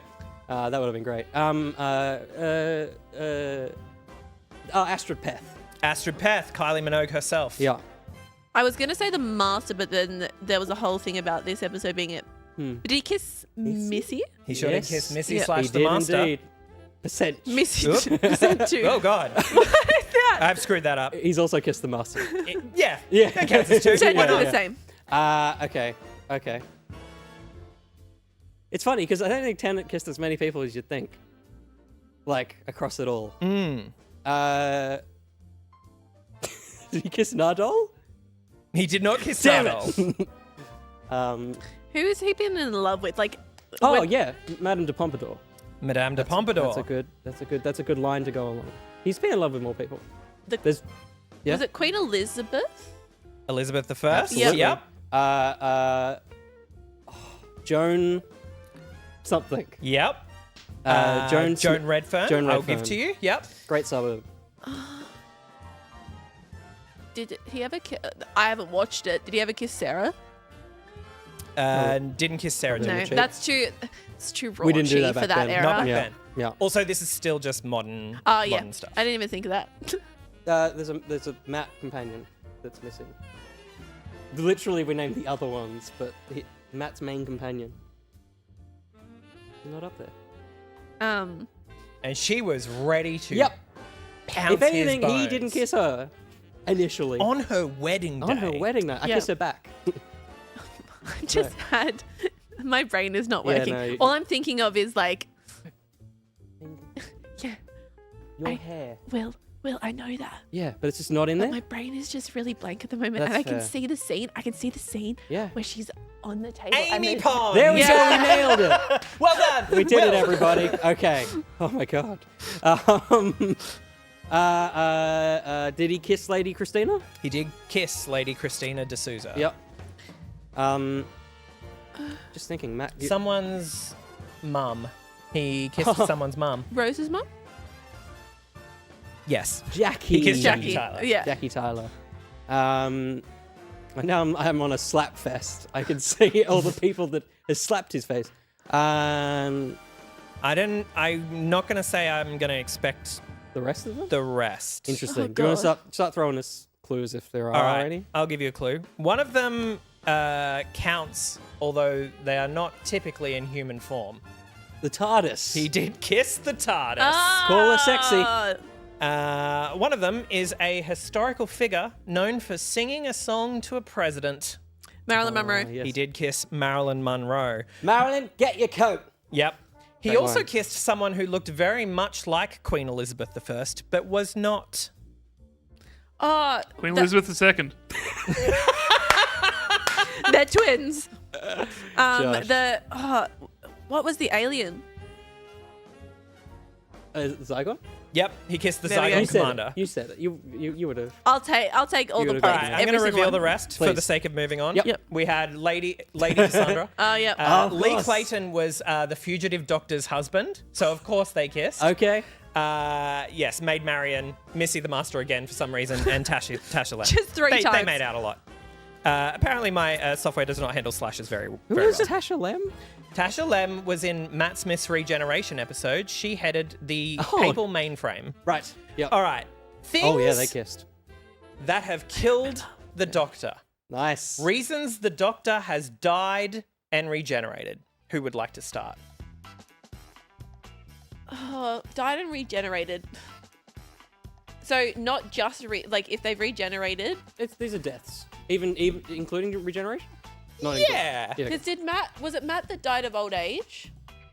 Did Thank he you, die? Montaigne, for the raid. Thank you, Sorry. Montaigne. Thank you, Montaigne. Thank you so much. This is a very Doctor Who heavy special. We're currently out of spoiler territory, so it's just a bit of fun. It's Yeah, still we're a just bit talking fun. about Doctor Who. Yeah.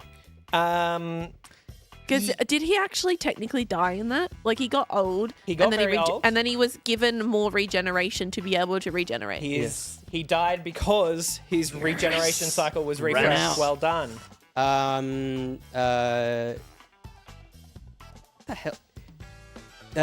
Absorbing the time vortex? Absorbing the time vortex was done by Doctor Number 9. Number 9. Is there something to do with Tennant and when he cut his hand off and I mean, there is a death in there? No. Yeah. I just can't remember what it actually... That episode, he runs towards Rose and then something happens. Yeah. You just sees Rose at the end of the street. Yeah. Hasn't seen her for many years. Yeah. And starts Runs running. towards her. It's so and emotional. right before they're about to hug, Something happens. something happens. He gets shot. By... A Dalek. Shot by a Dalek. It was a 1 in 3 chance. I was going to say, it's either going to be Dalek or Cyberman. One of the two. Capaldi shot by a Cyberman. Yeah. He got electrocuted, shot, and blown up. Yes. Just a little bit of everything. Yeah, a little bit of everything. Has Disney killed one yet? Disney has killed one. Yeah. Oh, yeah, true. And give him, I mean, it's not Disney's fault, but give him a few more years. Yeah. Have they? Well, we've had 2 Doctors so far in the Disney era. Well, yeah, but they split, though, didn't they? Yes, but there's a... It's still technically... It's a that's death. the Okay. event I'm counting as the regeneration. Okay, when the Yep. 10th, but also But 13th, what happened? Why did they split? Why they split? because the toy maker. What did he do to them? Big old... I'm really glad. I'm so glad everyone's helping me. Yeah, this is fun. Yeah. Oh, he had the big gun thing that was on at the Lasered him through the heart. Yep, there we go. I did that. Yep. All Every by step of the way, myself. you were there. The fuck did John Hurt die? Just for fun? Yeah, so Yeah, that was very tired is what I I was gonna say he was just done. Yeah. He was like, okay, That just everything's hit me. over now. He walked into the TARDIS and went, that's enough. Yeah, I've had enough, Alright. thanks. There's a few on here that are pretty funny. Yeah, okay. And these okay, are all- who these are all are New you Who, missing? Let me see right? how you're missing. These are all New Who? These are all New Who. Do you know Jodie? Oh, I sorry, don't know no. Jodie. These are was gonna like say- all the classic Oh, ones. okay. Yeah.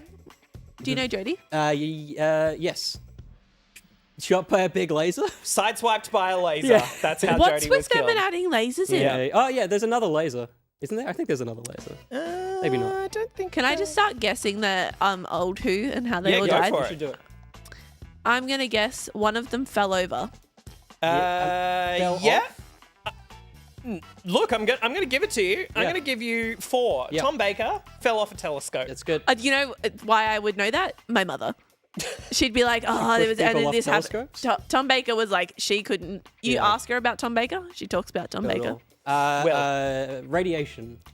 For 5. For 5? Maybe? No? Yes. I put His celery poisoned. went purple? Yeah, that's fair. Yeah. Radiation poisoning is correct. Yep. Peyton. You haven't actually got, still although got we have got David. 2 deaths for David Tennant Yeah. on the board so far, we haven't actually got his like canonical regeneration. What killed him in... His, I don't want to go. Yeah. the one. What precipitated I don't want to go?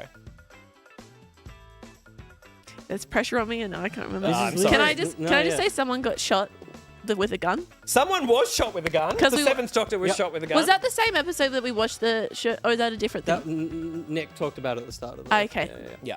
Yeah. I'll do this, Peyton. I know it's not your turn, but I want to... This is a death. Oh, I'm not insane, non-Doctor Who fans. the 3 knocks. Who was the 3 knocks? Is it the 3 knocks? Yeah, 4 knocks. Yeah. 4 knocks. Sorry. No, that's fine. Shut up. Yeah, welcome to this studio. It is a very sweet companion. A very sweet companion. he's very little. Can you do it? Very sweet, old. Very You old. can say it. It's your go. Okay, it's Wilfred Mott killed the Doctor Yeah. by the swap in the gas chamber. Yeah, Yes. which was also technically radiation. No, More oh, radiation. no, I blocked that out of my Yeah, mind. no, that's fair. That's very fair. Do you want to take that no. one? I'll give you time to recover. I need a second. The Time Lords just went, you gotta, to Patrick Troughton. Yeah, Forced to Regenerate was the 2nd Doctor. Just Yep. do it. Just do it. Let's see, what numbers do we have here? So you've still got 6, 1, 3, 13, 8, and several others. Yeah. Just throw ideas around. I think Yeah, that's great I'm because you trying to- get close. Just think of a death. If you were to kill the Doctor. Did someone... What's the funniest way someone could die? Yeah. shot at with a flower gun? That's pretty funny. Unfortunately not. Fell off a treadmill. It's killed by Jonathan Nathan Turner.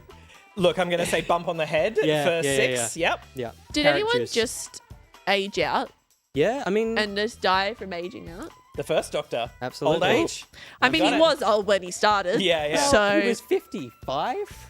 He did looked, not did he not looked look it. 155. did not look it. 1, 2, 3. 3 died from radiation as well. From radiation poisoning. A lot of radiation Yeah. poisoning in the Doctor's past. 4, 5, 6, So 7. we're missing 8, 13.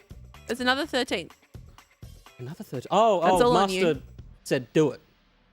Put her in a box and What said, did he say? let's Do swap. it. Replaced by the Master was, was Jodie Whittaker's. 8th Doctor was, he died in a ship. It just hit the ground real hard. Spaceship crash? Yeah. Yep. Okay, and now there's 3 that are just other Doctors. Is anyone There's two. poisoned? 2 that are other Doctors. Yeah. Is anyone poisoned? We've had a few poisonings, Yeah. but there's no more left. Okay. So Impossible Astronaut? Was that? I guess that's not really death. no, I He killed didn't a count that clone. one. Yeah. Okay, I'm gonna give you these last ones because I don't expect you Yeah, to okay. know or remember. One died on the toilet. That's Elvis. That was Elvis. Yeah. Okay, sorry. The Timeless Child fell off a cliff. The Timeless Child was also forced to regenerate hundreds of times due to experimentation. Let's do the next category. Let's move Let's to the forget. next category. Okay. Historical figures who have Nice. met the Doctor on screen. This is for you. This is for you. I put this category in for As you. in, like, hang on. No. As in, like, not actual historical figures, but like the characters have been historical figures. Yeah, no, he hasn't actually met. I mean, Let me I say. don't know why I'm thinking Yeah, that was like, crazy. yeah, just met the Prime Minister of the UK or something Yeah, like yeah. that. No, I'm no, like, no. So like I'm you want me to specifically remember? counting people who are dead. Okay. Queen Elizabeth. Actually, no, I'm not specifically counting people who are dead. I'm Yeah, going to say just- yes to Queen Elizabeth I. Yep. Tesla, the good one. Nikola Tesla? Yeah. Yes. Oh, I actually know one of these. I know one of these He for real. with the apple. I mean, Yep. yeah. Mavity himself. Mavity. Mr. Mavity himself? Mavity. Josh has one. Isaac Newton, I'll give that to you. Yep. Josh? I can't remember his name. The painter without the ear. Yeah. No, that's good. Yeah. No. That He was has a red beautiful. hair. Yep. Vincent That's- Van Gogh. Say it, Vincent Van Gogh. Vincent Van Gogh. Nailed it, Josh. Vincent Van Gogh. One of the Thank best episodes you. of the show. Whose turn is it? I think Peyton. Just go through the seasons or the Doctors. And... Yeah, I'm trying to think. They did an episode. I'm trying to think of authors. Yeah, I mean, that's a good Lot one. of Series authors. 4. Yeah. Series 4, there's was They a did Wasp. Agatha Christie. Agatha Christie was one of them. Now I'm blanked. Bill Nye. No, that doesn't count. I don't have Bill Nye on here, sorry. Winston Churchill. I was going to say they Winston did a war one. Churchill Yeah, is one of yeah. them. This one was somewhat infatuated with Martha. Had a bit of the hots Another for Martha. writer. Another writer? I can't even think of who The that writer. was. Oh, Shakespeare? Yep, Yeah. William Shakespeare. I keep giving. It falls out of my head. Another writer, Charles Dickens. Charles Dickens. I'm trying to think royally who they've also Great met. music. Did he meet Da Vinci? Tom Baker did. Yeah, not in the modern series, but yes. You get a point, Did they Josh. meet Queen Vic? Queen Victoria Vicky. was inflicted with a werewolf curse. I believe. Robin Hood. To Vicky. Robin Hood. This is my spoon. Yes. Yeah. Some people don't count Sure. Robin Hood as a I was going to as a say historic I character. wouldn't, but All okay, right. we'll allow it. I'll allow it. It's fine. There's debate around whether or not Inspired or real. Robin Hood was inspired by a real Yeah. figure, so I did count. Actually. He's surfaced again. Here he Here he is. is. Oh, it's Guts, everybody. Oh, what got? What's Gus got? Girl in the Fireplace is like. Yep. It's not Antoinette. It's like Lady Pompidou or something. Yeah. Yeah, Madame nice. de Pompadour. Oh my God. Yep. Nailed it. We just talked 100%. about the I episode. was just about talked to- about yeah. that The episode. Beatles. Well done, Gus. The Beatles. Yes. Who else did Oh, they yes, meet? the Beatles. Who else did they meet in that episode? Oh, yeah. Have you got multiple from that app? No, 'Cause that although would- Cilla Black. Yeah, that would be. Yeah, the other one. yeah. I only included the Beatles because some of them are dead. That's fair. That's fair. 3 of them might be. We'll never know.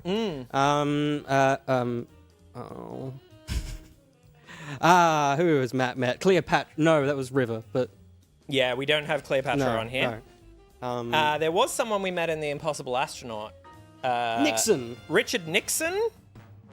There was someone else in the episode with Nikola Tesla, his main competitor. Oh. Go on. No, I can't remember that. Oh, Edison? Yeah. Thomas Edison? Yep. And I'll give you someone everyone has wanted to time travel to kill. Yeah. Hitler. There it is. He did meet Adolf Hitler. Yeah. Just stuffed him in a cupboard. These are the other ones? Yep. John Lennon? I guess, yeah. Oh, Nefertiti. When did they meet Nefertiti? Dinosaurs in a spaceship? Dinosaurs in a spaceship, yeah. Yeah. Rosa Okay. Parks, of course. All right. I'm going to do the last category. This one's pretty wild. Yeah, I'm excited for this one. This one has over 100 items. Yep. Oh, Jesus. Just say stuff. So we're here all Things night. that the sonic screwdriver has been used for that are not what you would traditionally use a screwdriver for. I have enumerated as many as I can. Cool. I may not have... I guarantee I do definitely not don't. have all of Yeah. them. But let's just do as many as we can for shits and gigs before we move on. Okay. Opening a door. Door. I mean, you've written your... Unlock, we have. Nice. Scan screen.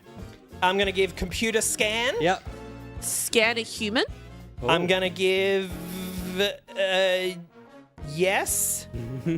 Just give him a Okay, second. yeah, just give me a 100 is minute. crazy. 1 second. There's a lot here. You've done this I to did have a yourself. medical one of some description. Gus is waiting. Gus is waiting. If I find it, I'll put it off. If I find Scan it, a I'll put it on. keypad? Scan a keypad as well. Uh, So we're just going to keep spitting them out to you, and you just Yeah, keep go up for it. and Go just, for it. and Go just for it. put them all in. Scanning an environment. This is cruel. Yeah, look, this was a bad idea Yeah. on my part. 100 is crazy, Nick. What's some really... I'm going to go hack a computer for keypad. Yep. Can it be used to lock a door? It can be used to lock a door. Sure can. Thank you. Amazing. Summon the TARDIS. It can be used to summon the TARDIS. Only when it wants Can it be to. used to fly the TARDIS? I don't have fly the TARDIS, but I have send it away. That works. I specifically remember a point where he does insert it into the TARDIS. Yeah. He does that to repair the TARDIS. Nice. Yes. Just turn off a perception filter. Perception filter. Oh, Perception field disrupt is what I will start some music. Play some music. Yes. He does it And with Rogue when he's been all flirty. I think I had that under radio, maybe. I don't know. We only Radio. need- look, let's just He get- interferes with a Let's radio. get like 10 more. Yeah. Okay. And Just to doing be clear, it in my all brain. 100 don't even fit on screen. Yeah, I was gonna say. There's that's- 50 spots there. Let's grab one from chat. Translator. Yeah, nice. Has he used it Translator. to translate anything? Come on, chat. Spit them out. Spit them out. Yeah, Let's go. look. I feel like he can do that in his brain. That's true. He's so got, I didn't and have we that got one. earpieces this season as well. Scans eyes. Blow up landmines. Blow up landmines. Do I have Hologram landmines? interface. I have landmine detonate. DNA sequence. I have Translator. Okay. Yeah, we've got vibrate crystals. car We've got gadget. light a candle. Join social media. We've got detonator turn bomb. screw. Body medical As an scan actual- was your Thank turn you. screw. Sonic sunglasses. No. That's crazy. That's No. No, we wild. can see how it says would traditionally use a screwdriver Not for. would traditionally That's not fair. use a That's screwdriver. Calculator. Apparently. Calculator? Sure. I'm going to say resonate concrete. Where sun protection. Technically, I'm right. You are totally right. I don't know if it'll be in there. He wore sunglasses that were Sonic. That's true. That's But true. it's okay. What Spread did he- butter. What? Pardon? Spread butter? Spread butter. It is something you wouldn't use. as a screwdriver. Hijacker. Hijack a vehicle? Yes. Vehicle? Yep. Look. You can use it to delete messages from an answer phone. You can use it to triangulate an energy source. Nice. You can use Bell it to ringer. break a hypnotic trance. You're crazy for this category. There and I is love a it. shield literally out of nowhere for some reason. That's You can true. scramble a scribble monster. Go through his browser Um, history. I'm just reading out what chat's Yeah, saying. there's increasing the atmospheric density of the suits and a whole bunch of other ones. Reverse polarity. We did it. We got all 100, guys. Yeah, we did it. Yeah, look at that. Yay! 100 points to both of Blinds us. raised. All right. And that's that game. Wow. Peyton? Wait. Hang on. We have to sing the song. After this, we gotta watch this. And Oh then yeah. we gotta watch an explosion I'll happen and introduce. someone urinate.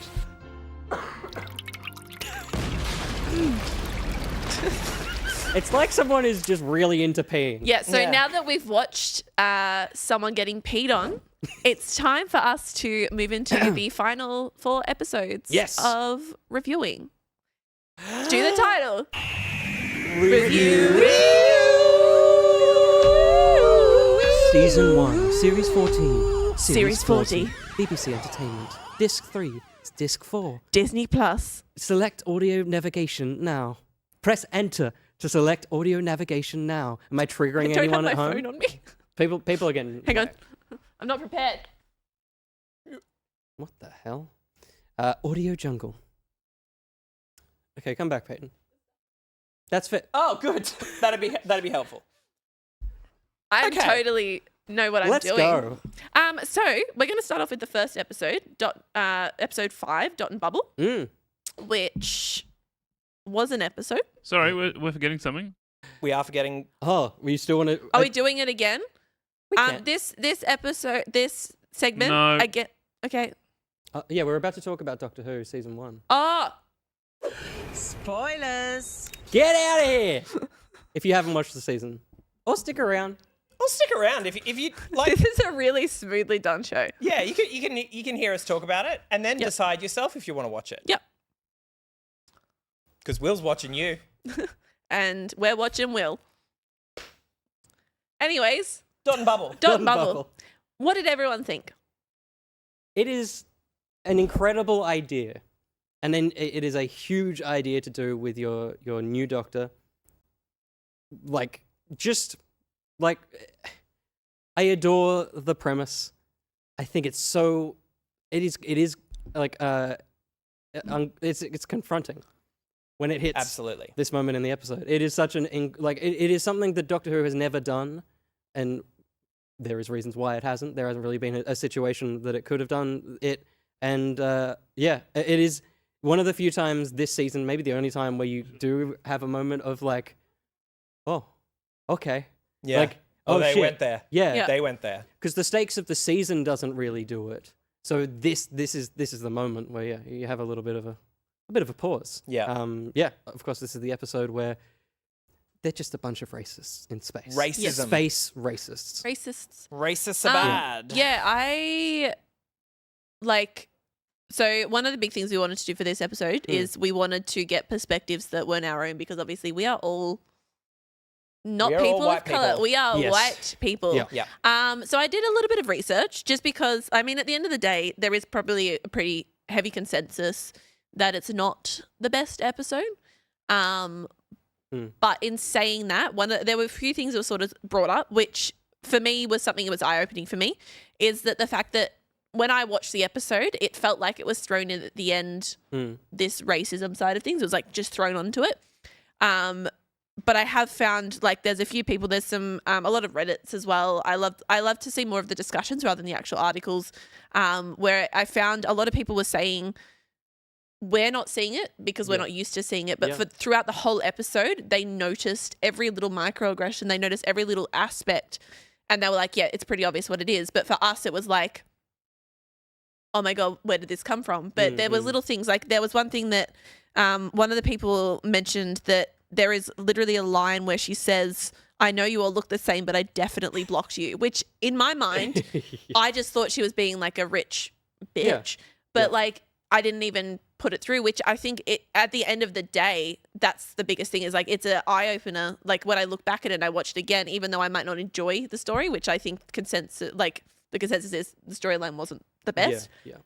I think it was a really good comparison of the difference between people who have never had to experience that in their life, and then the people that do. Yep. Yeah. 100%. I think in terms of Pocketeers ideas, this was the most divisive episode among the Pocketeers. So it had an average rating of 59%, but that's kind of hard to quantify in terms of what the spread really was. Yep. In fact, it was almost completely flat in terms Wow. of people who voted at 1 star, 2 stars, 3 Yep. stars, 4 stars, and 5 stars. Totally flat. Yep. Personally, I noticed at the beginning that everyone in the cast was white, and I was like, oh, that's unfortunate. Yeah. I actually didn't, and this is to me more of a damning of Doctor Who itself, in that I was just like, oh shit, they couldn't even get a Here we person go of again. color Yeah. to be on That's- this yep. show. Yeah. Yep. And that was where I was like, okay, this is uncomfortable and weird. But I actually didn't think for a second that that would be the point. And the reason I guess it didn't land for me in terms of a message is because I feel like it hasn't been that long ago that Doctor Who has not gone to the effort to distance itself from that kind of opinion. Yep. And so, but overall, I think Ammo Glitter sums it up pretty well by saying, for a long-running, beloved time travel show with its first ever black male doctor to explicitly say to the audience that systemic racism is not a past problem, but also a present and a future problem, that is a huge deal. Yep. I think and I never thought these words would come out of my mouth, but a similar concept I think was done better in the Chris Chibnall, Jodie Whittaker era, in terms of an episode where the Doctor is confronted with something about their body that they cannot change or control, which is an episode called The Witchfinders, where she finds herself in the Salem witch trials. No, not the Salem witch trials. Anyway, she's witch considered trial. a witch. Yeah. And as someone who historically always just walked into a situation and commanded it and controlled it as best as they could, her waving the sonic around and making things happen was seen as magic. But to me, the reason that episode works better than this one is that it gives the Doctor a chance to reckon with it, to confront it, and to overcome it. And maybe it is too hopeful to say that it should be overcome, because the message of the episode is that racism will always exist in the past, present, and future, and that's totally fair. But I guess I wished even that there was maybe a scene in the TARDIS afterwards, after that revelation was made. And I think as well, for it to be the first time the Doctor is a person of color, obviously you have that sort of he has that recognition of, this is the way it is. But this is the first time that we know of that he has been a person of color, and so it's like it would have been nicer to have seen that, that shock of having come from a place of privilege for so long to then all of a sudden have this turn back on him and be like, because obviously before you've got your Martha and everything like that who have faced stuff in their own storylines, but they were the sidekicks, whereas this is the Doctor themselves. Yeah. I guess it's the trickiest thing with it is, as well, this season we have 2 historicals where, and I don't want it to be a thing that comes up in every historical, because it's an unfortunate fact of those times. It's not a fun thing to watch. But it's interesting having it here and then immediately going historical and previous in times where this was a big problem. Racism was so it's tricky. I love that Russell's idea was to set it in the future for it to be a thing of it's 100%. It's not just this specific time, but it's tricky in a world like Doctor Who. The other thing that it not having that final scene is that we don't get Ruby, who has people of color as her adopted parents, and I'm sure has experienced similar situations. Russell is not the most tactful person. I don't know how he would have gone writing a white person talking about those issues. So maybe it was good to not have it, but you also you've got a character that can hopefully understand and. But this is the chief issue that I personally have with Russell writing everything, which is get some fucking other perspectives in your writing room. It's crazy. How do you have this premise and go, I'll write it? How do you, it doesn't make any sense to me. That to me is... I just don't, I don't feel comfortable with him having written this episode. Yes. Yeah. And I think it's, I don't know, I think it's one of those things, especially if we like to be followed on by an episode like Rogue, where he goes quite literally back in time as a person of color, faces no racism whatsoever. like that comparison. Like obviously there's other things in there that are like, oh my God, it's saucy. Yeah. But like it's hard. Are you saying that in terms of like it's hypocritical for the show to try to do that and then so have it heavily be ignored? and then have it completely not be a topic at all. Yeah. Like Yeah. not even be hinted at I when mean- they're physically going back in time. I think again that's such a victim of how few episodes there are in this season that there should have been and maybe it's the wrong thing to do, but a wacky episode in between. It's just something to as a palate cleanser. The first 40 minutes of that episode were That's wacky, true. right? Like Yeah, that, yeah. and that's what it's. Like I want to give it credit because like it attempting to catch the audience off guard is like. It worked, right? Totally. It worked for many, many people. Yep. And I think you mentioned this, and I don't want to steal your point, but like it did deliver us the best rendition of 15's theme that Murray Gold has ever created. God, it's beautiful. And not just that, it references the long song, which is a moment where the Doctor says a speech and it saves the day because everyone listens. Yeah. And this is a time that with that playing underneath where he says a speech and everyone's like, I don't have to listen to you. No. Go Yeah. away. And it's like Murray, for people that are big fuck off nerds, did the heavy lifting of kind of pairing the change of the Doctor by reusing that music. But yeah, totally. And I think we Beautiful also music. have to acknowledge that scene where the Doctor is confronted with that, screams, and has that laugh of like, oh, of course, this is what it is. Yeah. That thing that you know that he, not necessarily the Doctor, but you know that Ncuti knows. Yeah. Totally. You know that every person of colour who watched that episode knows what it's like to laugh that laugh. Mm-hmm.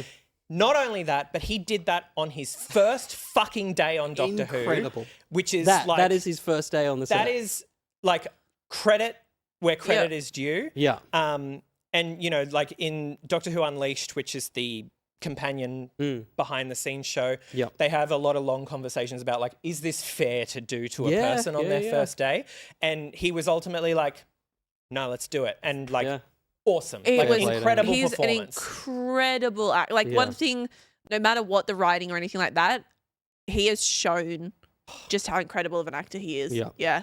I also just want to point out this character. I think this is an idea in the episode I really liked as well. Again, it's the thing of a bunch of great ideas that just don't quite come to fruition. But the character, the social media star that turns up and basically plays the role of the Doctor for the lead. I would have I did enjoy like the fact that she turns around and ends up killing him anyway to save herself. But I would have liked to have seen, because there's so many people that are sort of saying, would he have been a racist or would he have been liberal? And I am of the idea that he would still be the same. And about for the week after this episode aired, every time I scrolled TikTok or Instagram reels, there were people making shrines to Ricky Sunday, and I was like, maybe insane. not, maybe not. Dude was like complicit in the environment that. No, but he reads, so obviously he's very different. He's not controlled by the bubble. Yeah. So I think bit of a mixed. Anyways, it tried to do something. Yep. And moving on to, is it the only episode written by two women? Yep. Episode 6, Rogue. The only episode not written by Russell and Stephen. New writers.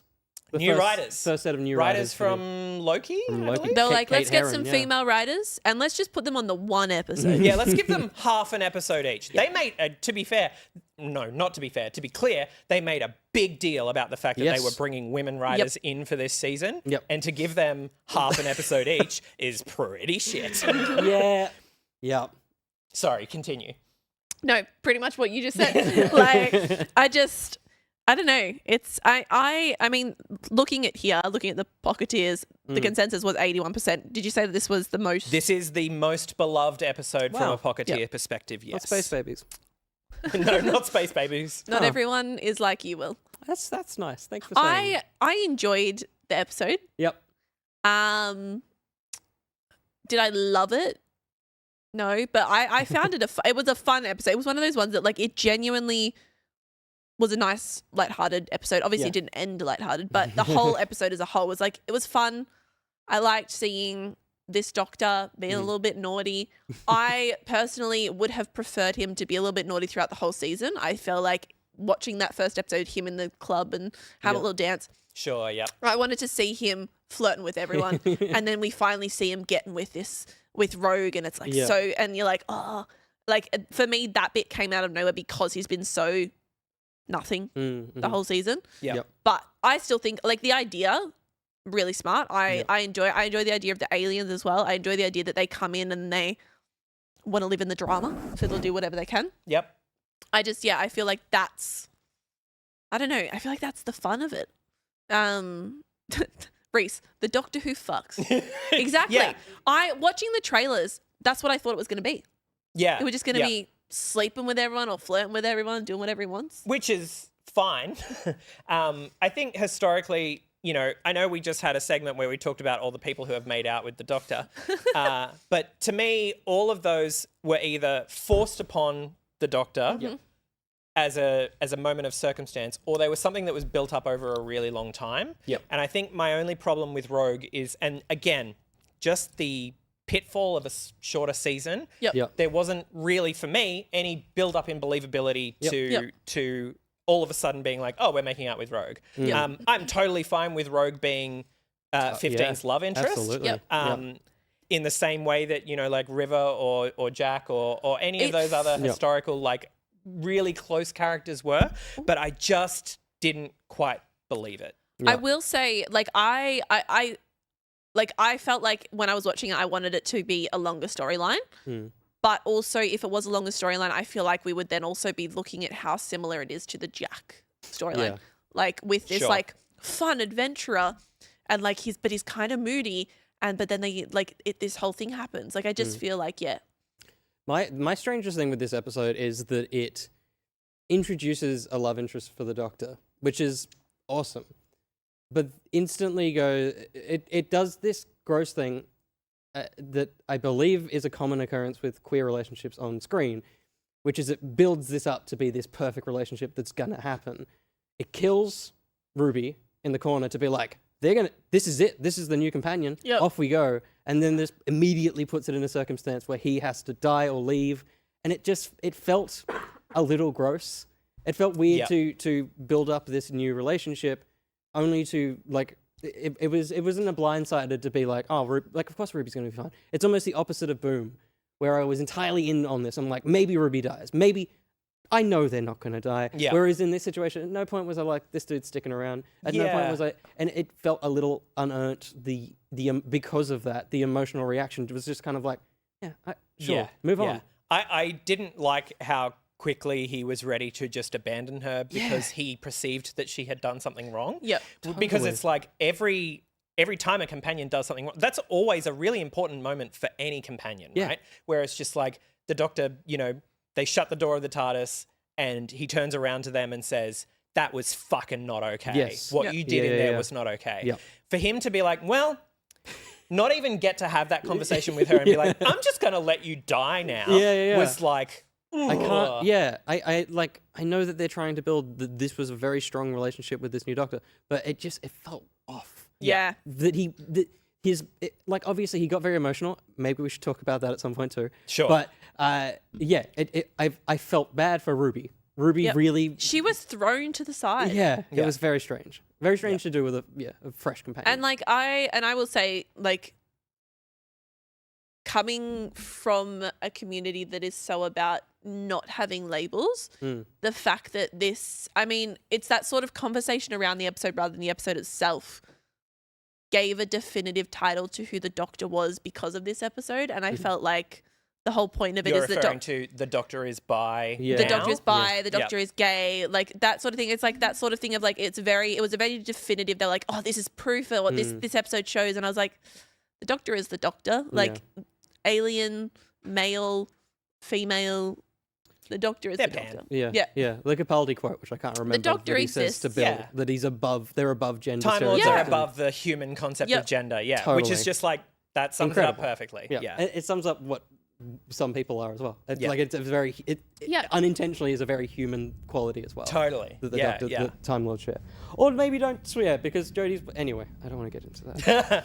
Can I just point out some like Pocketeer Please. opinions? Dichotic says that this was easily my favourite episode of the season. The flirtiness of the Doctor and Rogue, the cosplay and Bridgerton vibes, the pulp references, Ruby getting her own sonic device, just wonderful. Mm-hmm. I do like we talked a lot about the circumstances surrounding the episode, but I thought the setting, the actual story itself. Not bad. Not bad. I Not bad. enjoyed it. I don't know how I feel about the word cosplayer in Doctor Who. Sure. That felt a little bit They strange. probably meant LARPing. Yeah. It's a different thing. They literally Rogue is a D&D player. Yeah. Like it feels like it was right there, but cosplayer is maybe the more known word in popular culture. I just don't think they're nerdy enough to write the correct term. Yeah, they're on a TV show about traveling through time and space, but they think the people watching not gonna know what laughing is. Yeah, so the Pocketeer rating for this episode, highest rated, 81% out of everyone.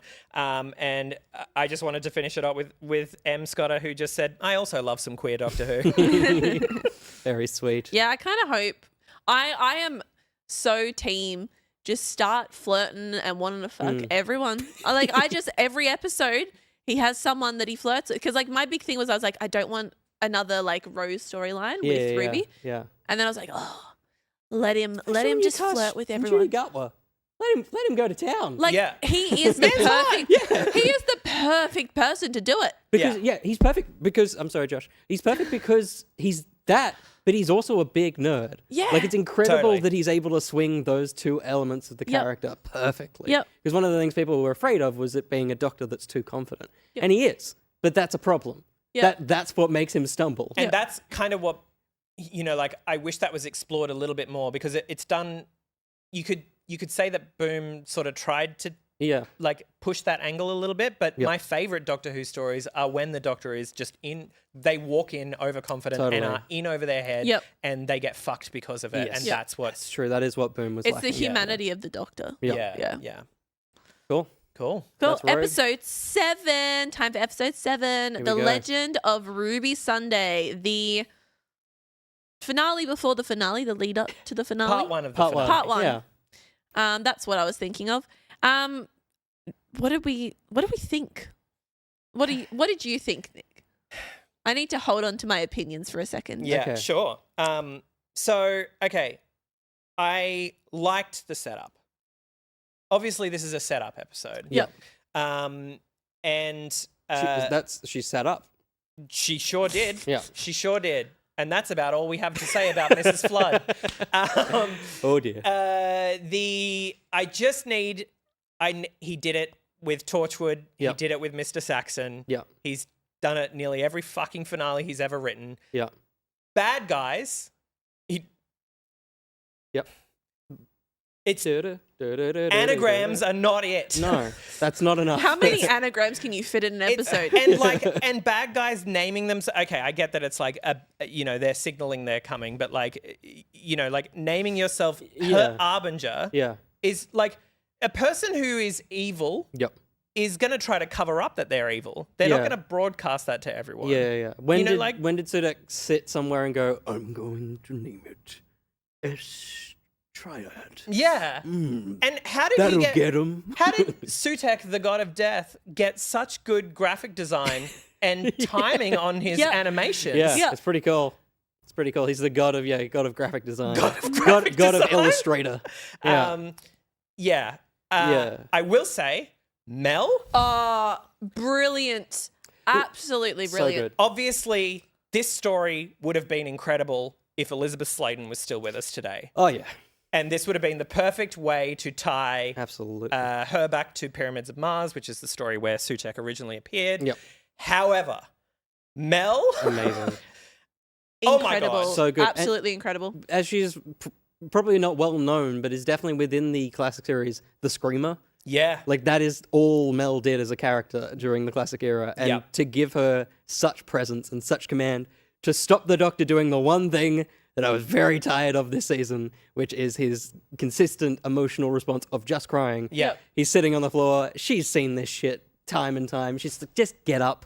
save the day. Her This just is what being you like, do. No. Yeah. You get up Yeah. and you fix this. Was just like, and hearing that come out of the mouth of a classic Totally. companion was Yeah. just like, oh, yes. So good. Yeah. So good. I would have gladly liked to have seen Mel as the season 2 companion. Totally. Honestly, like that dynamic. Well, even the three Sorry. of them. The three of them was awesome in the following episode as well. They felt like a TARDIS team. Yeah. Pseudonym saying Mel was a computer programmer who never touched a computer until Christmas last year. Yeah. Which is crazy. Yeah. That was such the classic era of like, your byline is this, don't worry about Yeah, it. I think she had, in the classic series, I remember her she had one line about working with a modem. Sick. And that is the That's entirety enough. of her computer Well, programmer knowledge. In saying that, Mm-hmm. I think Rose says it well. Mm. I think the whole setup of Unit is a bit of a thing. Like Rose literally says it was a good setup episode, but why so many minors employed at Unit? Like it's minors, Crazy. it's characters that had no training but suddenly are super smart and know what they're doing. Rose knows how to make little dolls. And they've got a 13-year-old, Yep. but he's smart, And they so put a- he can they- have guns They on. put a gun in anything his he writes. chair. And Yasmin Finney is older than Millie Gibson.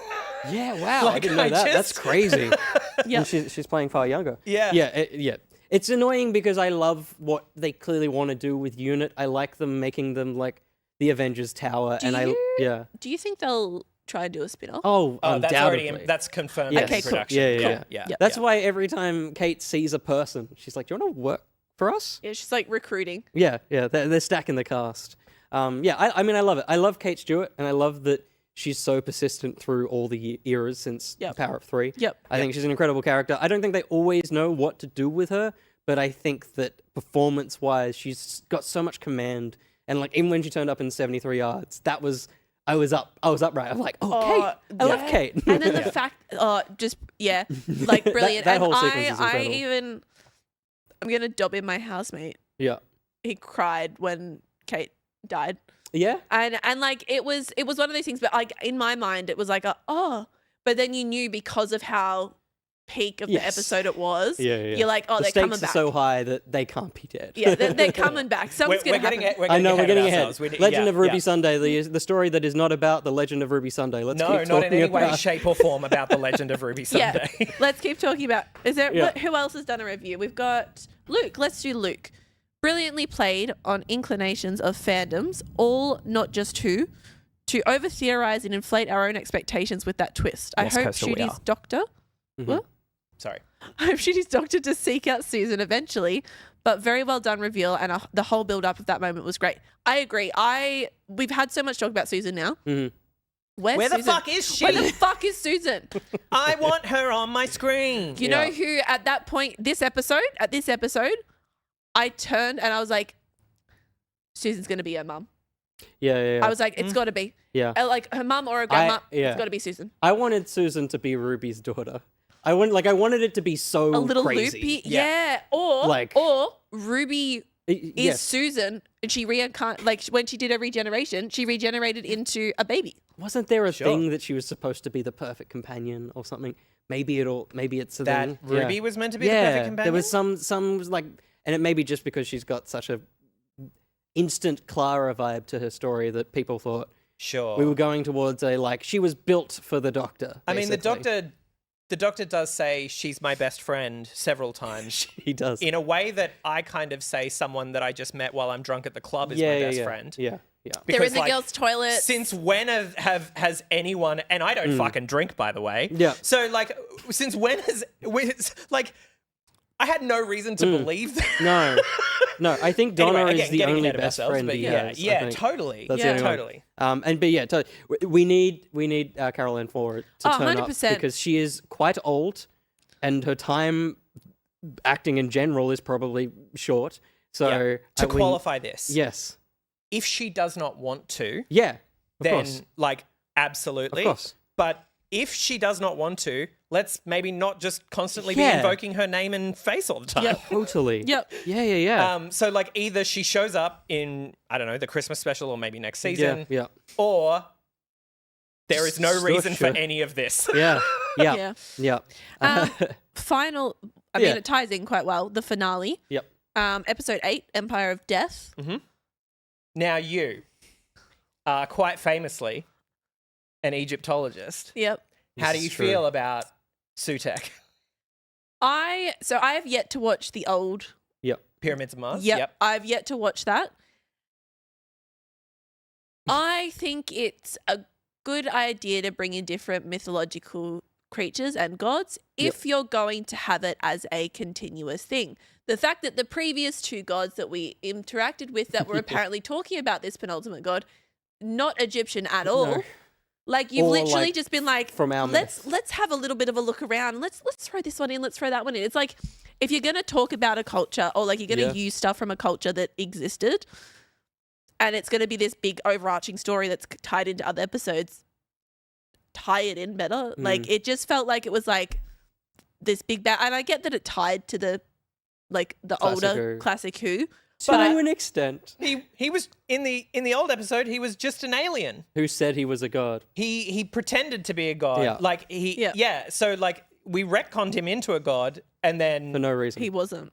Yeah. Yeah. He wasn't Yeah. godlike. Yeah, Yeah. but I feel like I loved the CGI. I found the CGI quite well done. That was incredible. This sequence was crazy. But yeah, it should have been. For me, I'm of the opinion that if you're going to have it as a big storyline, you need to have a continuous embracing of the culture that the big god's going to be. Yeah. Or That's have it. storyline. Yeah. Yeah. Or have it that like you've got big gods from each thing, tie it together. But it just didn't. Yeah. Yeah. No, that's fair. Yeah. I definitely came around to Sutekh's visual appearance. I think it was a bold choice to make him look nothing like he did before. Yep. Down to the fact that he had green eyes and green was his color. And yep. This time they chose ruby, put a ruby in his head. Nothing to do with the character. That was just a weird extra detail. But I do think very cool. People have made reference to Scrappy-Doo and Scooby-Doo. Sure. And it's right there. Dolphin Pants literally said the meep worked for him. I forgot. Beep the meep. Yeah, the meep literally worked. How? Did he? We'll never know. My personal headcanon is that the thing that the meep worked for maybe yet to be revealed. I hope so. I would certainly hope so. We have a lot I of don't hope. trust Yeah. that would be the reveal. No. I could quite imagine Russell being like, and then it'll be Sutekh, and yes, and I've done it. I've done it. I've done it. I've done it. I've It's solved perfect. Doctor Who. Yeah, it's very strange. Like, I think the strangest thing about this episode is, again, it comes down to the episode order of only 8 episodes, technically 9. Yep. This should have just been connected to the other one, and it should have been a chunky 90-minute finale, because there is nothing that happens in the first one until the end, and then this just powers through and doesn't really... there's no storyline, it's Yep. just moments, which you could say about the whole season. Yep. Yes. The memory TARDIS, though. Oh, I loved that. I loved it. It's such How did you feel when they opened the doors Yeah. and that's what it was? And that so was for those who aren't clear, they in the lead up to the 60th specials, last year. they filmed a separate series that you cannot watch legally in Australia called Tales of the TARDIS. Yeah, most of the TARDIS scenes are on YouTube, clipped out. So you can Yes. watch them legally in terms of someone else did it. Yes. Yeah. So they are new scenes shot with classic companions Yeah. in the TARDIS as they reminisce about a previous adventure that they went on. Yep. And then the old episode is recut to be a bit shorter and a bit more modern in its pacing, and then played in the middle. And then there's a scene that finishes it out.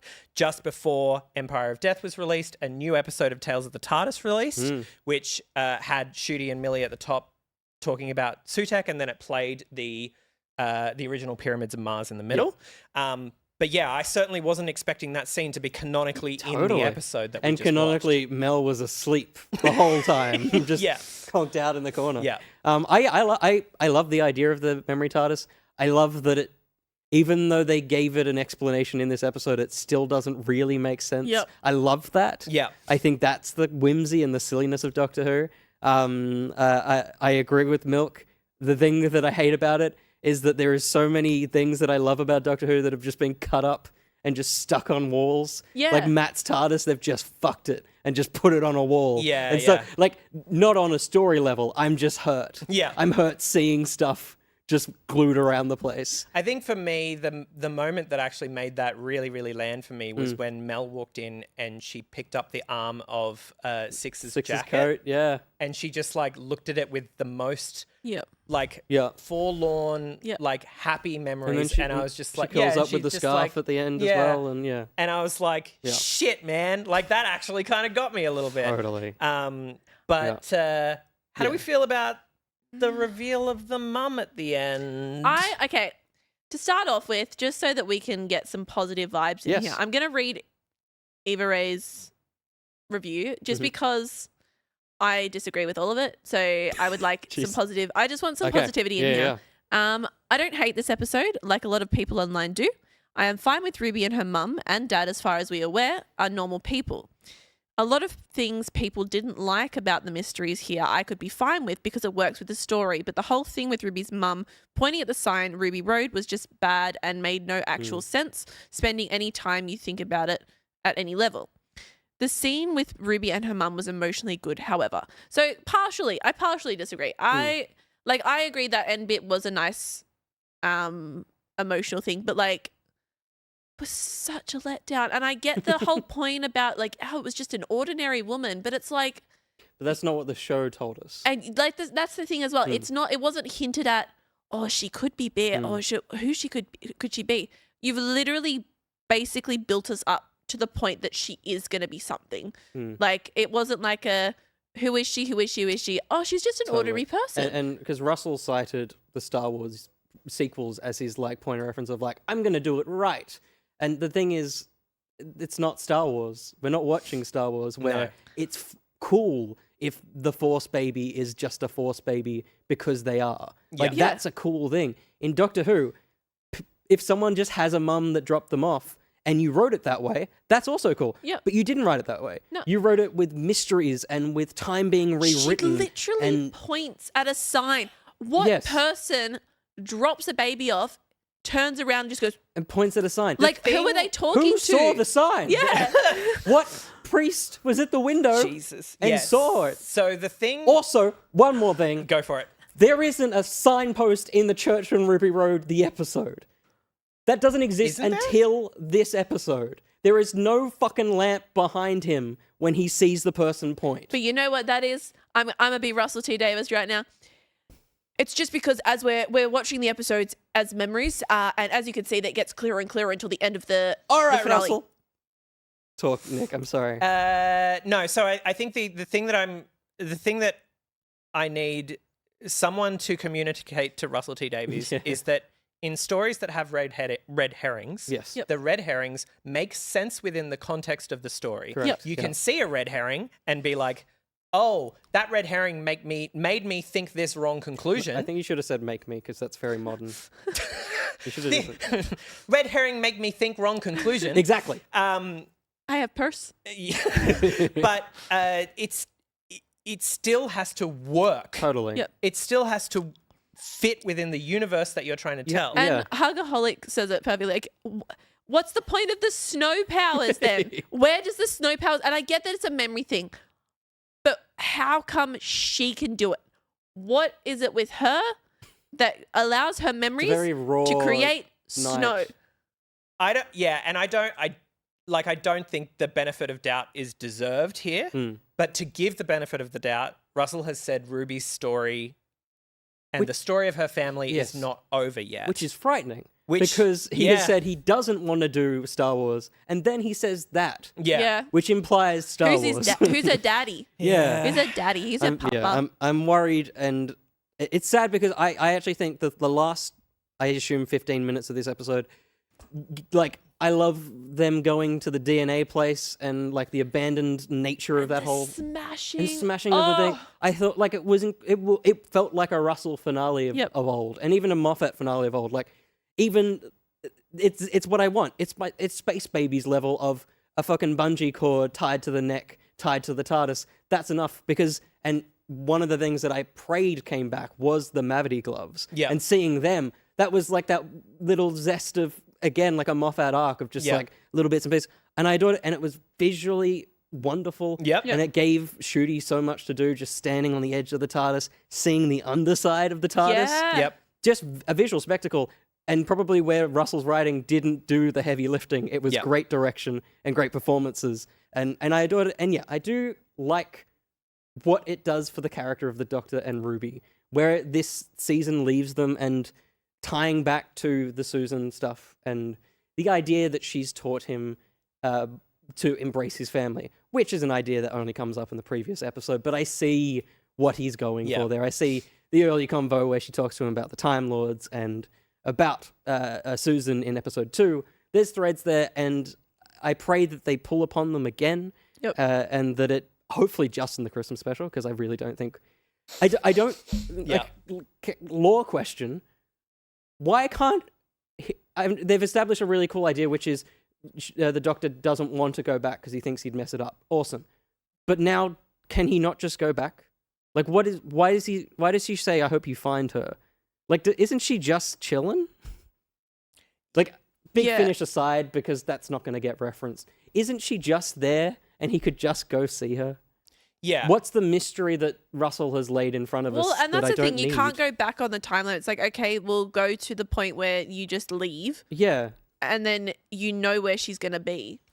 Yeah, it's very strange to me because, like, by all accounts, I feel like you could have epilogued this episode with him turning up and having a conversation with Susan, and that would have made this episode and like miles ahead of because it that closed would have everything. had me give that episode 3 more stars. Three more at the stars end. because it would have tied the idea of parentage and family and everything by just having one more scene. Yeah.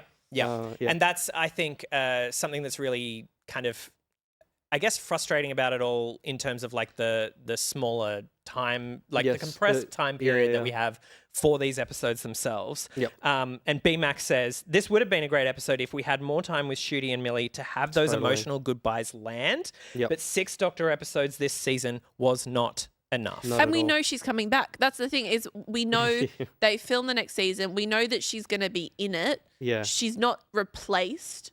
We know there's going to be another side. It's a strange place. So it's like we're having this emotional thing, but we already know she's coming back. The story's not over. Yeah. It's strange. But we're going to talk about season overall stuff after the break, so I don't want to. Yeah. continue. I just want to. There are a couple of comments against this, like, sorry, not against, but with this episode that I want to get to. Please, but let's get to it in the actual season recap. Yep. But before we do that, I just wanted to leave off with this one comment from Joshy, who said, "Kate's going to get fired from unit for fraternizing with subordinates." Yeah, but have you seen him? Oh, he is. Come on, yeah, now. out of anyone you could get with. No, 100%. Hey, if she's working hard, she's running this entire company. Yep. The least she can do is get her imaginary dick wet sometimes. Wow. And I think that's what the Brigadier would want for her. Exactly. That's an ad break. I Let's think. roll it to the ads.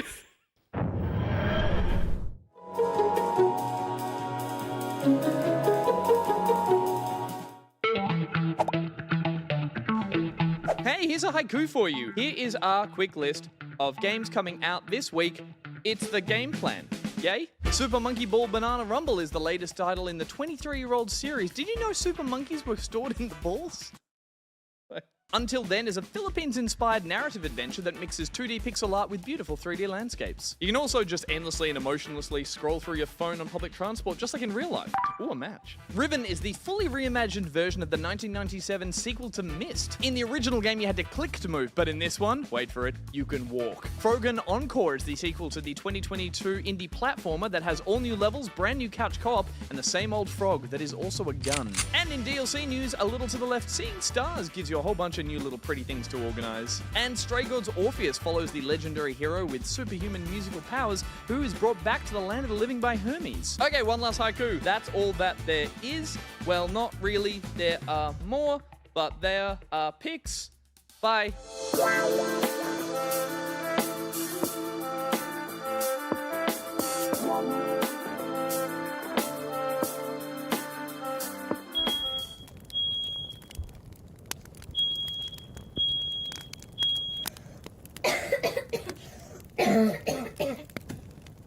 It's all right. Daddy's here.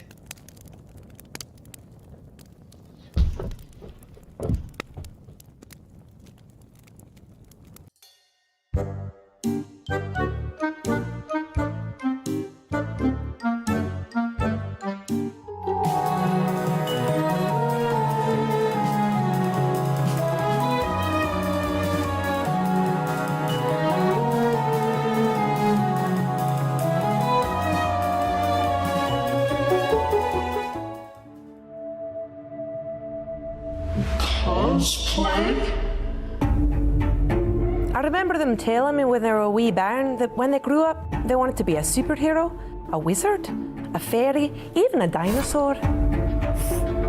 But they never said anything to me about being a murderer.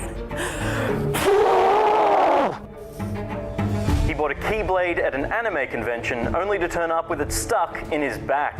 34-year-old software engineer Gorbin Greenban has been found dead in his home this morning, one of many victims involved in a possible serial killer case. Nah, I never suspected they could do something like that. I mean, sure, we worked on a building site. They're always whacking things with a hammer and staying late to make more money for costumes. Oh yeah, and then sometimes they said they were gonna jokingly murder me. But nah, nobody could have known, especially not me. All victims had allegedly visited conventions the week of or prior to their deaths and were found with the same calling card, a single snail shell with the letters X and D scrawled into them. 5 victims.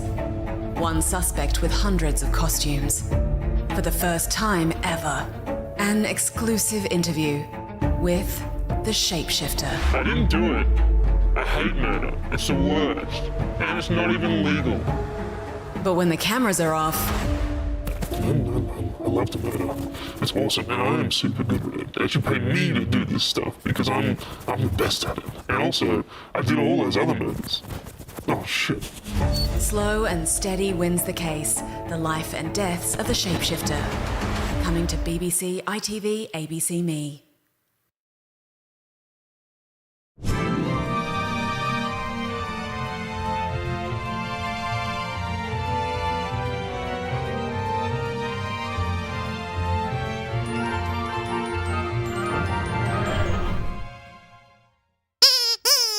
Welcome back, Whoa!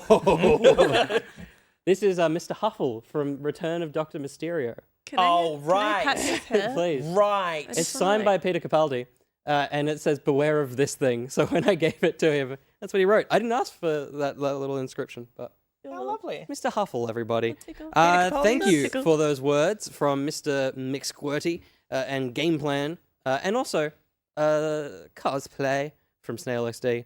Thank you for supporting the show. A correct use of the term cosplay. What is this? I go to the toilet in the ad break. Yeah. And now there's.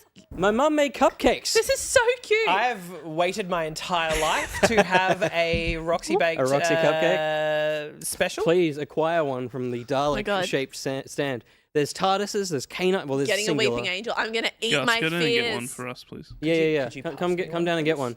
I don't mind which. There's a Dalek there. Look at that. Thank you. I'm gonna eat my fears, ladies and gentlemen. Gonna eat my fears. There it is. I have a Sontaran. Oh look, he's on the show. He made it on the show. Oh my goodness, he's did here. it. I got sent by Josh. A bunch of cupcakes, bunch more to talk about the Series 1. We're almost there. So bring Ruby back on the screen, please, Josh, if you don't mind. Sorry, there's one more person we have to thank, Will. We do. Yeah. Dump Days. That's true.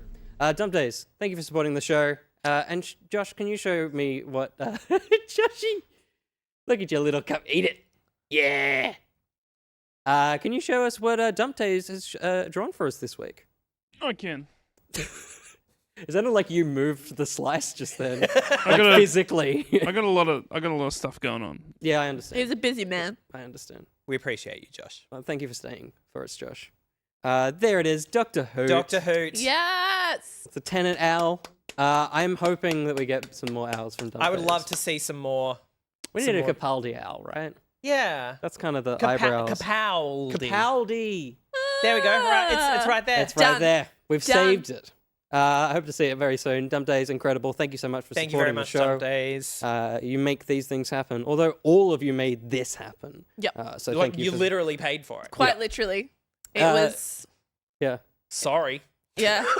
No, it's Apologies. been great. It has been great. We've been been very good. really open to everything. We have. Yeah. Yep. Space Babies was a great episode. All right, let's get into the final thoughts.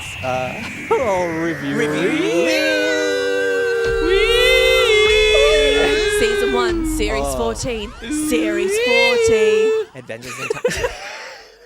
The gas leaks have hit everybody. Incredible.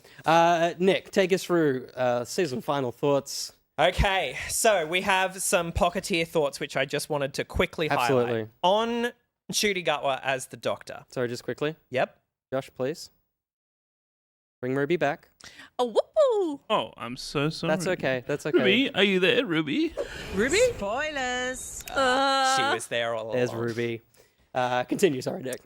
So I think like a lot of this we've kind of already summed up in our discussions. I just wanted to give some airtime to people who took the time to write stuff for us. So thank you very much.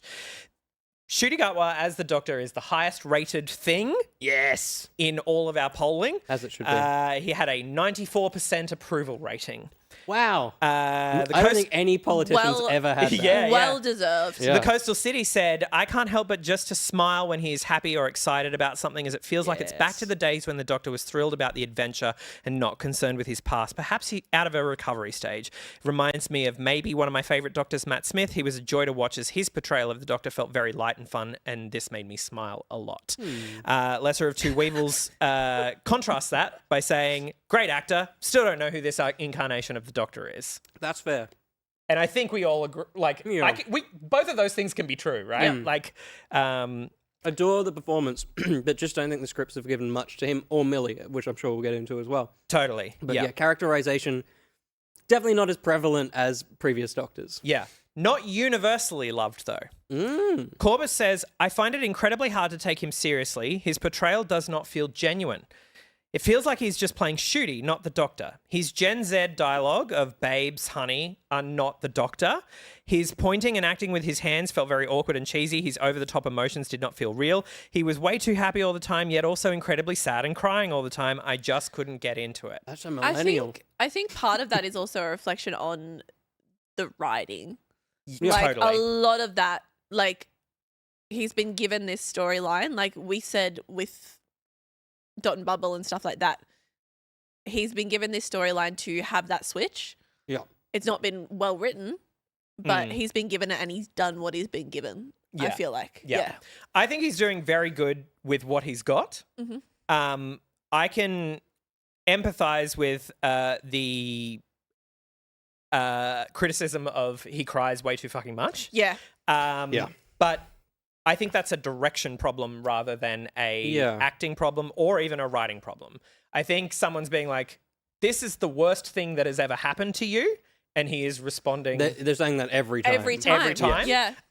Because to that director who is only doing that episode, you know what I mean? Totally. Like, you're trying to raise the stakes and show off what your actor can do. It's constantly a problem with stakes this whole season. Yeah. Like you say, you introduce a pantheon god. Where do you go from there other than continuing that arc? Because because the Doctor has the same reaction he had to a god, how do I know? How do I know how much of a threat is he going to this turn is? around and have this same reaction to a Dalek when he sees a Dalek yeah, again? It's like we've had this big god, and it's like this thing of like, oh my god, this is like I can't defeat this thing. Yeah. And so it's like you've had this thing of this giant god. I don't want to eat my. I want to eat my cupcake so bad, but I don't want to eat without him cutting to me. Josh has gone insane. Can we watch you eat, Josh? Let's watch you eat. Yeah, cut to you, Josh. Put it in Not your eating mouth, anything. Josh. It's just disappearing. Put it in your mouth. Let's move on to Millie Gibson. Please. As Ruby Sunday. She had an approval rating from our Pocketeers of 85%. Higher than any of the episodes. Amazing. Dolphin Pants says, love Ruby. Quickly worked her way into my top 3 companions. Wow. I don't think I'd put her quite that high. No. But I would love to. I would love to be able to. I wish to, yeah. Ammo Glitter says, it's a real shame that Millie Gibson's standout showcase of her talents as an actor takes place in an alternate timeline. We did touch on that. Yeah, I don't know how much really there is to say. Like she does a great job with what she's given. Same as Ncuti, right? Yep. In fact, same as a lot of I don't think there was much bad acting in this season at all. No. So People have cited that kid in Boom, but I'm like, I know kids like that. I know kids that are like that like mid-age that act like that. Yeah, no, you just reminded me that I fucking hated that kid in Boom. But there you go. That kid in Boom pissed. I just was like, just knock her out. That's some Moffat shit, though. Yeah. Moffat knows how to write a bad child. Yeah. So then we move on to Russell T Davies as showrunner. Huh. Not as high an approval rating, but higher than I expected. 71%. Okay. Mark Harmey says, definitely says something that 2 of the episodes I preferred were not written by him. Fair. Boom and Rogue. Yep. Sam says, from the get-go, I was very excited about the idea. Some of my favorite Doctor Who memories have come from his era of the show. Lately, I think he's cared more about messaging in episodes rather than writing a good story that sticks. Each episode has had little to no impact on me as a viewer, except for a few exceptional moments. I think that's fair. I think there's a collection of good things this season, which prevents it from falling as flat as some previous. But as a collective season and like episodes I'm keen to watch again, I think Sam's nailed that. Yeah, totally. Yeah. How do you feel about the man, the myth, the legend? Like the fact that I know that he can produce such great stuff, and he has produced such great stuff, other things. I would say watch Years and Years, or It's a Sin, or Queer as Folk, or any of the other dramas that he has done. He does great character stuff. He does terrible sci-fi stuff. It angers me so much because it's like you watch that and you enjoy it, and like this is not horrible. Like it's not like, oh my God, cancel the whole show, horrible. But it's like, you know it can be good because it's got such a long history. You know it can be good. It's such a strange thing, this more so than the Jodie era, because the Jodie era took a big swing. It really pared back what an episode was. Yep. It went for a mature, or at least like a HBO feel to the show. Didn't quite work, but it got its audience. There is definitely an audience that went, oh, I like this Doctor Who. And I think this is an interesting one because I know a couple of people that have never watched Who and watched this, and they're like, I like this. I really enjoy this. So a similar thing has happened, but the Jodie era was at least interesting for us because it was so different. Yeah. Whereas this, we have the point of reference that it can be better. This version of Doctor Who can be better. And that's what makes it a bit hard.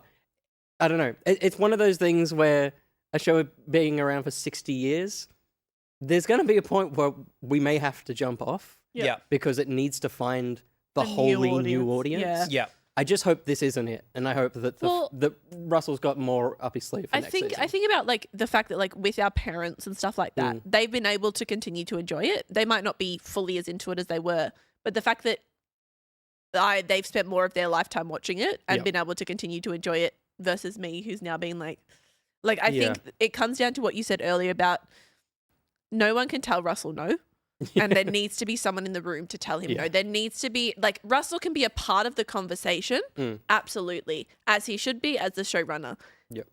There also needs to be almost equal voices. Yeah, he needs to. From other totally people. Needs to delegate. Yeah, 100%. He needs to consider the stories that he's writing and whose perspective might be needed for them. And it's 100%. hard with the fact that season 2's already been filmed. Yeah, it's been made. The other thing I do want to acknowledge is that in regards to literally what you both just talked about, we are chronically online people. Yeah. And our perspectives are skewed in a way that, we're consuming everything about the show from like trailers and tweets and set leaks and, all of those things and behind the scenes interviews and companion announcements and all that sort of stuff. Yep. I saw a lot of people in chat saying like, I know someone who just like threw this on Disney, fucking loved it. Totally. And I am so happy for all of those people. Yep. And I hope that eventually I can kind of get to that point as well where I can, like not, just switch off. Just switch off and let it wash over me. Yeah, like when we watched it for the first time. Totally. Yeah, I think that is the curse of this show and being a fan for so long is that you have the direct comparison, especially with Russell back. Yeah. There's one-to-one comparisons. I will admit, I am enjoying the fact that the TARDIS is just getting in there. It's not just appearing anymore. Yep. There's chaos. It's flying in. I hope that's not a love it. Sutek-based thing. I hope it keeps doing that. Yeah. Okay. While we're talking about the box, we need to acknowledge Milk. Oh yes, famous I've been TARDIS, doing it for years. TARDIS fanatic. Yeah, whose kind of sole contribution to overall thoughts on the season. In the chat. There's Milk. was Box shot number one. in all caps. Can we talk about the box? I could do a lot more than 100 words about the box, but I'll do my best to be good and keep it brief. The use of volume and prop was just jaw-dropping most of the time. Some of the most creative uses of the police box we've seen since the 70s. Yep. Also, that underside shot with the shingling. Zooey mama! I love you, Milk. I love Brilliant. you. I literally was thinking about it today because, I have a friend that has fallen in love with the show, and I don't think it's gone outside of it, just this.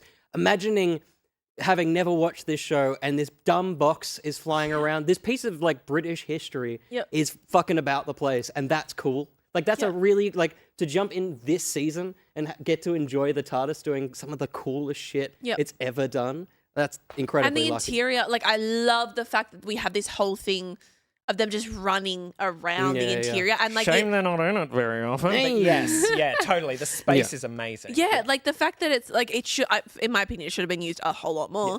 Yes. But like the fact that it's a physical thing, like you watch them running around almost in one shot, and so it's like, oh my It's god, beautiful. It is a one. They do a one when they change clothes. it's lovely. like it's a thing of like it gives the size to it, which you don't see often. Yeah. Like you know it's bigger on the inside, but that gave this like, oh my god, it's Totally. so big. I hope we see more of that interior next season.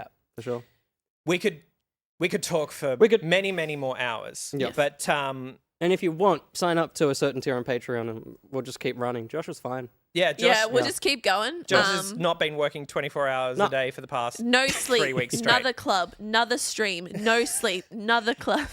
Just before we kind of finish up, I did just want to like state what the final rankings were for the Pocketeer vote. Please. So number 1 was Rogue. Number 2 was Boom. Number 3 was The Legend of Ruby Sunday. Number 4 was The Devil's Chord. 5 was 73 Yards. Empire of Death was 6. Dot and Bubble was number 7. And Space Babies, Will's favourite, right at the bottom. Sorry, Will. Oh, you can't tell, but they're middle fingers. And because I'm a grown adult, I can accept that ranking. Me Mainly too. because Space Babies is at the bottom. Everyone's opinions are valid, but I like Space Babies. The Snot Monster was goofy. That taken out of context. Space Babies. You like Space To be Babies. fair, if it was the early 90s, that's a group, that's a band. Yeah, true. Like it's, Totally. Space Babies is great. Yeah. I know Spice Girl. It's basically Spice Girls, but it's fun. It basically is. It is. Wow. It's good. And that's why it's great. Ruby, I think you can leave now. Bye, Ruby. Bye, Ruby. Bye, Ruby. Bye. People in the chat were saying that's River, but that's... It's a bit, guys. Listen to this. Ruby, come back for just a second. This sounds like our Ruby, right? Spoilers. Like that's hitting a... That's 100% something Ruby would be able to do. Yeah, that's a... Next Thursday, Oh. Ruby needs to sit into the microphone Yep. and just... Spoilers. Give us your best Alex Kingston. Yeah. Thank you, everybody, for watching. I know it's been a bit of a long one, but if you're a fan of Who, I hope you enjoyed this. Thank you guys for coming in and Anytime. having some fun. Well, like once a year, I guess. Maximum. Pretty much, yeah. This is my limit. That's kind of it. Thank you, everyone, 2 years ago who helped fund this and make it happen. We appreciate any money that you can give to Patreon and stuff. If you want more of our content, there's more Peter. hitting. And where? Peyton, Lord of the Rings episode. Let's see it. Oh, Peter yeah. has put in writing. Yeah. We're coming back for Lord of the Rings. Big That's what announcement. he's saying. That's what he's saying. Don't do it because that same man would kill you, but just pretend your mic dropped because you can't really get that mic off there. So there you go. Mic dropped. If you want to hear more things that these microphones have recorded, there's a new episode of the podcast out tomorrow. It is a VR, it says topic, VR game development with Kane Tyler, the creator of Sushi Ben. Very exciting. It's another great Ruby pod. Get it around your ears. If you want to be able to hear that thing, I think if you head to backpocket.gg, there'll be a link to the podcast, or you can search it in any of the places you listen to things. But if you do go to backpocket.gg, there's a bunch of links, Discord, our socials, where Ben does very good work. And also, the Patreon previously mentioned, there is a full record of next week's playback. I'll change that in post if needed. That you can watch right now. So you can be ahead of the curve, which is very exciting. With someone you don't normally see. That's true. In that kind of content. It's a pretty special playback. Pretty special one. It's pretty cool. Pretty special boy in that one. Yeah. Who could say? He can be pretty cute The sometimes. specialist boy. And also, Oh shit! Sorry, I just realized you guys have been talking about Doctor Who the TV series. That makes so much sense. As we said, the cutest boy. And also, don't forget the Game on Cancer fundraising is operating until until this weekend. So if you want to donate any money to an incredible cause, !donate. Thank you so much. Give them anything that you can to support an incredible cause. That's it. That's it till Christmas. Doctor Who's back at Christmas. Yeah. Moffat written, starring a Bridgerton star. I'm getting Runaway Bride. I'm pretty pumped. Yeah, I'm pretty pumped to see where it's going to go. Very exciting. Again, thank you all for joining us. I believe these faces, you won't see them again, but there will be faces in this place, same time, same Bat Channel next week. So get keen for that. Till the next time, I've been Will. I'm Peyton. And I'm Nick. And that's the show. Bye. Bye.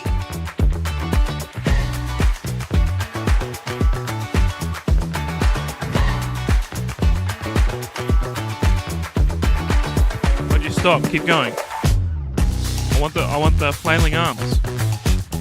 Keep going. Thank you.